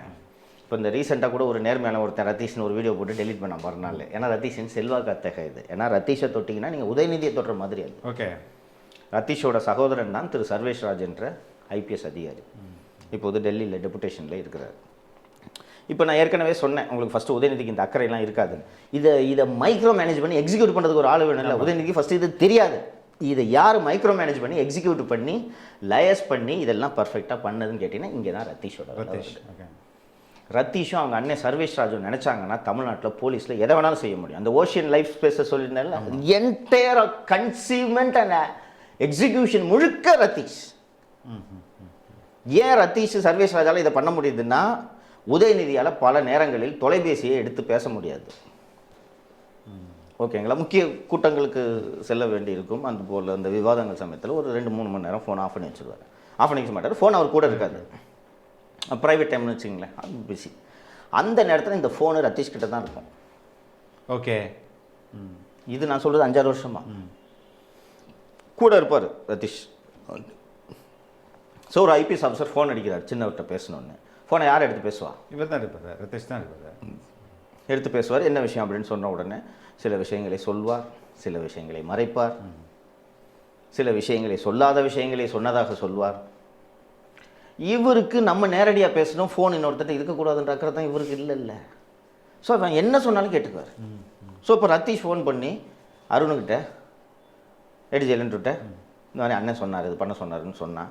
அருண் ஃபோன் பண்ணி அண்ணன் என்கிட்ட சொல்லிட்டோம் அப்படின்ட்டுலாம் கேட்க ஃபஸ்ட்டு உங்களுக்கு தோணாது. ஏன்னா அருண் தான் இதில் ஆர்வமாக இருக்காரு. ஸோ ரத்தீஷ்ன்றவர் சொல்கிறது வேத வாக்கு. இதெல்லாம் பண்ண முடிஞ்சதுனால தான் ரத்தீஷ் ஈசிஆரில் நீலாங்கரையில் கிரிக்கெட் வீரர் அஸ்வின் நினைக்கிறேன், அவர் வீட்டுக்கு நேர் எதிர்க்க 300 கோடி ரூபாய்க்கு வீடு கட்டிட்டு இருக்கார். அந்த வீட்டுக்கான ஆர்கிடெக்டும் கரூரில் அண்ணன் செந்தில் பாலாஜி வீட்டுக்கான ஆர்கிடெக்டும் ஒரே ஆர்கிடெக்ட். அப்போ அண்ணன் செந்தில் பாலாஜி வீடு எவ்வளோ காஸ்ட்லின்றதுலாம் உங்களுக்கு தெரியும். அப்போ இதை ஒப்பிட்டுக்குங்க. நான் போய் எங்கள் வீடியோலாம் எடுத்துகிட்டு வந்துட்டேன். இந்த வீட்டுக்கு போயிட்டு வந்தாங்க இவர் ரத்தீஷ். இது எங்கள் வீடு இல்லை, வெங்கட்னு ஒருத்தரோட வீடு. சரிப்பா, ரைட், அதுக்கு என்ன அதானே இந்த மாதிரி பத்திரம் வெங்கட் பேரில் இருக்குது. ரைட்டு, வெங்கட் பேரில் பத்திரம் இருக்குது, ஒத்துக்கிறேன். வெங்கட்டுக்கு இதை வாங்கி இவ்வளோ பெலேஷியலாக இதை கட்டுறதுக்கான ரிசோர்ஸ் இருக்குன்னா வெங்கட்டோட ரிட்டர்ன்ஸ் எல்லாம் பாருங்கள். ரைட், ஓகேப்பா. வெங்கட்டை இந்த பில்டிங் கட்டியிருக்காருல்ல, ரூஃபுக்கு மேலே தான், மேலே ஸ்விம்மிங் பூல்லாம், மொட்டை மாடலில் ஸ்விம்மிங் பூல். ஓகே, ஈஸியாக பார்த்தா அந்த பீச்செல்லாம் தெரியும். அதேதான் அது மாதிரி கட்டிட்டு இருக்காங்க. அதெல்லாம் கட்டியிருக்க அப்படி இல்லை, வவுச்சர் எடுத்துகிட்டு வந்து இந்த வெங்கட்டை பார்க்க சொல்லு அப்படின்னேன். இது வரைக்கும் வரல, எங்களுக்கு தெரியாது யார் வீட்டுன்னு. நான் அவ்வளோ மாங்காயா, நான் 15 வருஷமாக தொழில் பண்ணிருக்கிறேன். இந்த தொழில் எங்ககிட்டயே இந்த ரத்தீஷை தொட்டுட்டிங்கன்னு வச்சுக்கோங்களேன். ஒரு இதுக்கப்புறம் நான் இந்த உங்கள் நேர்காணல் ஒளிபரப்பான 12 மணி நேரத்தில் குறைஞ்சது 15 ஐபிஎஸ் ஆஃபீஸர் ஃபோன் பண்ணுவாங்க எனக்கு. ஓகே, சங்கர், நான் தம்பியை போய் காட்டி விட்டு தம்பி பாவம் நல்லவன். அப்புறம் தம்பியை சமீபத்தில் பேசினான். எப்போ ட்ரக் மேட்ரு, இப்போ ரத்தீஷ் அந்த ட்ரக் மேட்ரு நான் ஃபோட்டோ போட்டு இவங்க அண்ணன் பேரெலாம் போட்டுட்டேன். நான் போட்டுட்டு என்னென்ன பண்ணிட்டீங்க, நான் வேணா தமிழ்நாட்டை விட்டே போய் வேறங்கண்ணா, நான் இங்கே வரவே இல்லை, நீங்கள் அண்ணன் கூட இருக்கிறதுனால தான் இப்படி சொல்கிறீங்க, வருத்தப்படுறாரு. உதயநிதி கூட இருக்கும் தானே நீங்கள் இந்த மாதிரி சொல்கிறீங்க, நான் வேணா உதயநிதி விட்டு விலகி நான் எங்கன்னா 6 மாதம் போயிட்டுமா அப்படின்னு கேட்டான். 6 வருஷம் போனேன். நான் நடிகிறியா போட, உதயநிதி கூட இருக்கக்கூடாதுன்ட்டு நான் சொல்ல, ஊரே சொல்லுது. போனால் உனக்கு நல்லது, உதயநிதிக்கு நல்லது. போகிறதுனா போ. அதாவது நம்ம சொல்லுவோமா, ஐயோ நீ எப்போ போகிற இருப்பா அப்படின்னு சொல்லுமா. போடான்ட்டேன் நான். போவே இல்லை. எப்படா போவே நீ தானே உதயநிதியை சுண்டு விரல் மூலமாக ஆட்டி வச்சுக்கிட்டு இருக்க. குறிஞ்சியில் ரத்தீஷுக்கு தெரியாமல் இன்னைக்கு குழம்பு தாளிக்கிறதா வேணாமான்னு கூட முடிவு பண்ண முடியாது. ஓகே, அங்கே ஒரு தினேஷ், இங்கே ஒரு ரத்தீஷா. குறிஞ்சியை முழுக்க முழுக்க கண்ட்ரோல் வச்சுருக்கா. அப்படி இப்போது இது போல் முக்கியமான விஷயங்கள் எல்லாத்தையுமே தீர்மானிக்கிற ஒரு ஃபினான்ஸையும் ரத்தீஷ் தானே தீர்மானிப்பார். ஆமாம், முடிவுகளையும் அவர் தானே தீர்மானிப்பார். அவ்வளோதாங்க. சிங்கிள் கைட் தானே, இதை எடுங்க, இதை செய்யாதீங்க, இதை செய்யுங்க. இதனால் தான் இது போல் உதயநிதியை ஒரு 5-6 பேர் ஆப்ரேட் பண்ணிட்டு இருக்காங்க. ஓகே, இப்போ தெரியுதா உதயநிதி ஏன் லீடராக மாட்டார்னு நான் சொன்னது? ஏன் அவங்களுக்கு தெரியாத தோழர், இது மாதிரிலாம் இது வந்து நம்மளை வந்து புகழ்வாங்க, தற்புகழ்ச்சி பண்ணுவாங்க, நம்மளை வந்து சரியாக வழிநடத்த மாட்டாங்க. நம்ம வந்து வேற ஒரு வெவ்வேறு துறை சார்ந்த மனிதர்கள் நம்ம வச்சுட்டு எல்லாத்தையும் ஒப்பீனியன் எடுத்துக்கணும், இப்படிலாம் யோசிக்க மாட்டாங்களா? அதுக்கு பல பேரோட போட்டி போட்டு நீங்கள் இந்த இடத்துக்கு வந்திருக்கணும். கருணாநிதி எப்படி வந்தார்? கடும் போட்டிக்கு நடுவே வந்து நெடுஞ்செழி என்னை காலி பண்ண இந்த கூத்தாடி கரங்களை நாம் கைப்பற்றுவோம் அப்படி தான் நினச்சிருப்பாரு. போய் எம்ஜிஆர்கிட்ட போயிட்டு என்னை சப்போர்ட் பண்ணுங்க அப்படின்னு சொன்ன உடனே எம்ஜிஆர் கலைஞர் முதல்வராக நான் ஆதரிக்கிறேன்னு உடனே அவ்வளோ ஒரு நிமிஷம் முன்னாடி வரைக்கும் நெடுஞ்செழிய முதல்வர்னு நினச்சிட்டு இருந்தாங்க. பார்த்தா அதுக்கப்புறம் திடீர்னு பொதுப்பணித்துறை அமைச்சருக்கு ஆதரவு, எம்ஜிஆர் இருக்கிறதுனால ஆதரவு பெருகுன உடனே எம்ஜிஆரை அப்படியே அவரோட போக்கிலே விட்டுட்டு அவர் சினிமாவில் நடிச்சிட்டு இருந்துருக்கணும்னு விட்டுருந்துருக்கலாம். ஆனால் எம்ஜிஆரை விட நம்மளை விட எம்ஜிஆரோட பேச்சுக்கு, எம்ஜிஆர் வர்றதுக்கு மக்கள் ரசிக்கிறாங்க. இவர் பின்னாடியே நிறைய பேர் போய் சேர்றாங்க அப்படின்னு கூட எவனாவது ஒரு லகுட பாண்டி அப்போ ஐடியா கொடுத்துருப்பான். அண்ணன் தலைவரை நம்ம அண்ணன் முத்துவ ஹீரோ ஆக்கிட்டோம்னா எம்ஜிஆர் இருந்த இடம் தெரியாமல் போயிடுவார்ண்ணே அப்படின்னு அப்படியே சொல்கிற எடரா பூக்காரி அப்படின்னு சொன்னால் பிள்ளைன்னு படம்லாம் எடுத்து அதான் இன்வெஸ்ட்மெண்ட் தான் துபாயிலேருந்து ஈட்டியே எல்லாம் இருக்காங்க பண்ணி அதை எடுத்து பார்த்து முடியாமல் எம்ஜிஆர் உடஞ்சி போய் தனி கட்சி ஆரம்பித்து 13 வருஷம் என்னென்னமோ பண்ணி டக்கரிச்சு எம்ஜிஆர் அமெரிக்காவுக்கு போனப்போ எம்ஜிஆர் அங்கேருந்து வர்ற வரைக்கும் என்கிட்ட ஆட்சியை கொடுங்க, அவருக்கு உடம்பு சரியாக வந்தவுடனே நான் திருப்பி கொடுத்துறேன்னு கெஞ்சி இந்த அளவுக்கு அடிபட்டு 89 மீண்டும் ஆட்சிக்கு வந்து 1.5 வருஷத்தில் எல்டி அந்த ஆட்சி பிச்சுன்னு போய் 91 வரைக்கும் படாத பாடுபட்டு மீண்டும் 96 ஆட்சிக்கு வந்து ஒரு நல்லாட்சியை கொடுத்து அதுக்கப்புறம் பார்த்தா ஜனங்க காரணமே இல்லாமல் 2001 தோக்கடிக்கிறாங்க. அதுக்கு நடுவில் வைகோவோட பிளவு, எம்ஜிஆர் பிளவு எல்லாம் சமாளித்து அந்த தனக்கான தலைவன்ற பதவிக்காக போராடிக்கிட்டே இருந்தார். யார் கூட போராடினார் ஸ்டாலின்? யார் கூடயாவது போராட வேண்டுமோ என்ற விபரம் தெரிவதற்கு முன்பாகவே வைகோ தூக்கி வெளில போட்டாங்க. கூட பிறந்த சொந்த அண்ணன் நல்லா அப்சர்வ் பண்ணி பார்த்துருந்தா அண்ணனை வந்து அண்ணன் சொல்கிறபடி இது பண்ணினேன், எல்லா ஐபிஎல் மேட்சுக்கும் பெட்டு கட்டுறதுக்கு நான் ஏற்பாடு பண்ணி தரேன்னு சொன்னேன்னா அண்ணன் 7 பெட்டு கட்டிட்டு ஜாலியாக இருந்திருப்பார். அது தெரியாமல் அவர் கூட போய் சண்டை போட்டு ஆபீஸை கொளுத்தி 3 பேரை கொன்று அப்புறம் அவங்க அப்பாவா பார்த்தா அவரு தான் பண்ணார் இதை. அண்ணன் இன்னைக்கு மட்டும் களத்தில் இருந்திருந்தானா ஸ்டாலினை அடிச்சு தூக்கியிருப்பார். திருச்சிக்கு கீழே கட்சியே கிடையாது ஸ்டாலினுக்கு. அண்ணன் குடும்பத்தில் வேறு இந்த மாதிரி சிக்கலாகி போச்சு, அதனால் அண்ணன் ஒதுங்கிட்டார். அண்ணன் இனிமேல் வந்து சண்டை போட போகிறதில்ல. இப்படி தானே நீங்கள் இந்த பதவிக்கு வந்துருக்கீங்க? இல்லை கட்சியில் தான் எவனாவது ஒருத்தன் என்னையா தலைவருக்கு அப்புறம் பையனுக்கு தானே யாராவது எடுத்து கேள்வி கேட்டிருக்காங்களா? இல்லை. சரி, அவங்க பேரன் வரையும் நான் அமைச்சராக இருப்பேன்னு சொல்கிறாங்க. அவர் தான் அப்படி. அடுத்து வர்ற உதயநிதியாவது இந்த மாதிரி இளைஞர் நீ வைகோ திரு ஸ்டாலின் அவர்களாவது வைகோ கூட போட்டி போட வேண்டியதாக இருந்துச்சு, அழகிரி கூட கம்பீட் பண்ண வேண்டியது. உதயநிதிக்கு ஏதாவது காம்படிஷன் இருக்கா? கேக் வாக் தான். அதான் சொன்னேன்ல, போய் நான் இவன் துரைதயாநிதியாக வந்த அவனுக்கு இந்த இன்சிடென்ட் ஆகிறதுக்கு ஒரு கரெக்டாக 25 நாளைக்கு முன்னாடி பார்க்குறேன். டேய் மதுரைக்கு சீட்டு கேள்றா, வெங்கடேசன்லாம் கிடைக்காம நான் பார்த்துக்கிறேன், நீ கேள்றா சீட்டு. இன்னும் கொடுக்க மாட்டாங்க. ஏய் அவங்க என்னடா கொடுக்குறது, நீ தானே கருணாநிதி பேர, நீ உங்கள் அம்மாட்ட கூப்பிட்டு போ, சீட்டு எப்படி வாங்குறதுன்னு நான் சொல்கிறேன்னு நான் ஏற்பாடு பண்ணிட்டு இருந்தேன். அதுக்குள்ளே போய் ஹாஸ்பிட்டலில் படுத்துட்டான். இல்லை யார் கூட போட்டி இருக்கா அவருக்கு? அத்தையை ஓரம் கட்டிட்டீங்க. கனிமொழி தானே போய் எல்லா தொகுதிக்கும் பிரச்சாரம் பண்ணாங்க. என்னமோ இவரோட ஒத்த செங்கல்னால தான் வந்து திமுக வந்து இந்த தேர்தலில் ஜெயிக்க போகிற மாதிரி தலைமை நிலையத்திலேருந்து திமுக பாராட்டி கலைஞர் பேசுவது போல இருந்துச்சு. அவர் பேசுறது பார்த்தீங்களா? இந்த கேட்டு கேட்டு ரசிக்கிறீங்க. உங்களுக்கு எப்படிங்க இதோட கஷ்டம் தெரிய போகுது? அதனால தான் ஊரில் இருக்கிறவங்க பூரா நாட்டாமல் பண்ணிகிட்டு இருக்கா, நீங்களும் வேடிக்கை பார்க்குறீங்க. கருணாநிதி இருக்கும்போது இப்படி ஒரு சம்பவம் நடக்க முடியுமா? கண்டிப்பாக வரா யோசிச்சு பாருங்க. அவர் பண்ண மாட்டாரு. பத்திரிகையாளர் இருக்கும்போது கொஞ்சம் ரொம்ப கேர்ஃபுல்லாக இருப்பாரு. ஜெயலலிதா அடிக்கடி ஏதாவது பண்ணிவிடுவாங்க. அப்போ இப்படி நடக்குதுன்னா இவங்க இந்த குடும்பத்தில் இவ்வளோ நடந்துட்டு இவங்க பாட்டு ஒருத்தர் கொடைக்கானல், இன்னொருத்தர் துபாய், இன்ப சுற்றுலா. நான் எப்போ சொன்னேன் ரெட்பிக்ஸில் பழைய ஆஃபீஸில் சொன்னேன் ஞாபகம் இருக்கா, இந்த குடும்பத்துக்கு தமிழ்நாடு நமக்கு சொந்தன்ற எண்ணம் இருக்குன்னு நான் சொன்னேன். இப்போ நான் சொல்கிறதெல்லாம் உறுதியாகுதா பார்க்குறீங்களா? சரிங்க, அவன் கார்த்தி பண்ணது ஓரளவுக்கு உண்மையாக இருக்கட்டும், உண்மைன்னு வச்சுக்கோங்க. 41 நோட்டீஸ் கொடுப்பா. ரொம்ப சட்டத்தை கடைப்பிடிச்சிருக்க வேண்டியது தானே நான். எதுக்கு நீங்கள் சட்டத்தை, உங்களுக்கு சட்டம் இதுதானே சொல்லுது, அதை தானே செய்யணும். நோட்டீஸ் கொடுத்தா விசாரணை என்கொயரி கூப்பிடுங்க. கூப்பிட்டு கேட்டான்னு தெரிஞ்சிட போகுது. இன்னொன்று, இந்த புகார் ஒருவேளை உண்மையாக இருக்குன்னு ஒரு வாதத்துக்கு வச்சுக்கோங்க, உண்மைனே வச்சுக்கோமே. நீ ஃபோன் பண்ணி கூப்பிட்டு இந்த மாதிரி என்னப்பா நீ வந்து வாங்கியிருக்க, நீ 1 லட்ச ரூபா வாங்கியிருக்கு, வாங்கிட்டு என்னப்பா கொடுக்க மாட்டேன்னு சொல்கிறேன்னு சொன்னால் திருப்பி கூட கொடுத்துருக்கலாமே இல்லையா? உங்களோட நோக்கம் அதுவாக தானே எடுத்திருக்கோம். இன்னொன்று, சிசிபி வர்ற கம்ப்ளைண்ட்டில் பூரா நீங்கள் கட்ட பஞ்சாயத்து தானே பண்ணுறீங்க. என்னைக்கு சட்டப்பூர்வ நடவடிக்கை எடுத்திருக்கீங்க? நீங்கள் போய் கொடுத்து பாருங்களேன். இப்போ நீங்கள் நுங்கம்பாக்கத்தில் போய் கொடுங்களேன். ஏன்னா வந்து இந்த பக்கத்து ஆஃபீஸ்காரன் வந்து ஒரு 1 லட்ச ரூபா வாங்கிட்டு கொடுக்கலன்ட்டு கூப்பிட்டு பேசி வாங்கி கொடுக்குறது இது பண்ண விடுங்க. அவ்வளோ சீக்கிரம் எஃப்ஐஆர் போட்டு எஃப்ஐஆர்லாம் போட மாட்டாங்க. சரி, இன்னொன்று அந்த நீங்கள் இந்த புகார் உங்கள்கிட்ட 2 லட்ச ரூபா வாங்கிட்டு ஏமாத்தின ஆள் திருநெல்வேலியில் போய் இருக்காரு. அவர் இருக்கிற இடமே தெரியும் உங்களுக்கு. சார் திருநெல்வேலியில் இந்த இடத்துல இருக்கிறாருன்னு நீங்கள் போய் இந்த நுங்கம்பாக்கம் போலீஸில் சொல்கிறீங்க. இது மாதிரி ஜீப்பு போட்டுட்டு போய் திருநெல்வேலியில் போய் அக்யூஸ்ட்டு கூப்பிட்டு வருவாங்க. எப்படி? வாய்ப்பே இல்லையே. இன்னோவா ஏற்பாடு பண்ணுவோம், கிறிஸ்டாவா இன்னோவா ஏற்பாடு பண்ணுன்னு சொல்லுவாங்களா மாட்டாங்களா? போகிறதுக்கு செலவுன்னாச்சு வாங்குவாங்களா? எந்த ஊர்லங்க 1 லட்ச ரூபா கம்ப்ளைண்ட்டுக்கு வர்றாங்க? அப்போ இப்படி அப்பட்டமாக இப்படிலாம் நடக்குது. இதை பற்றி யாருமே கவலைப்பட மாட்டாங்க. நான் தொகுத்த இந்த சிஸ்டம் இவ்வளோ இன்சூரன்ஸ் தான் கேட்டிங்கன்னா தமிழ்நாட்டில் சட்டம் ஒழுங்குன்றது குலைஞ்சு போச்சு. அப்படி ஆகிட்டுருக்கு. இதை பிரதான எதிர்கட்சியான அண்ணா திராவிட முன்னேற்ற கழகமும் ஹாலிடே மூடில் இருக்காங்க. எலெக்ஷன் 19 முடிஞ்சவொடனே பார்த்தா ரியாக்ஷன் இல்லை. அண்டு பிஜேபியாவது ரியாக்ட் பண்ணணும்னு பார்த்தா ஒரு அண்ணாமலைக்கும் வருண்குமாரும் நண்பர்கள். ஓகே, பேட்சா? அவன் பேட்சுன்னு தானே நினைக்கிறேன். அப்போ இன்றைக்கி ஸ்டேட்டில் அட்மினிஸ்ட்ரேஷன் எப்படி இருக்குன்றது உங்களுக்கு தெரியுதா? இப்போது இந்த மாதிரி ஒரு ஆட்சி பண்ணி நம்மளை யாருமே கேட்க முடியாதுன்னு நினச்சிட்டு இருக்கிற ஒரு குடும்பத்துக்கு எதிராக அரசியலுக்கு வர்றதுல என்ன தவறு? இல்லை, தவறு இல்லையே. அது உங்களோட தனிமனித விருப்பம், தனிமனித உரிமை தானே. அதை யாரும் தடுக்க முடியாது. அதற்கு எதிராக இப்படி மிரட்டலும் பண்ண முடியாது. இப்போ ஒன்றும் இல்லை, இப்போ டெல்லிக்கு என்கொயரிக்கு இப்போ அமீர் போயிட்டு வந்துட்டாரு. அடுத்தது உதயநிதி போவதற்கான வாய்ப்புகள் இருக்குல்ல? நிறைய வாய்ப்புகள் இருக்குங்க.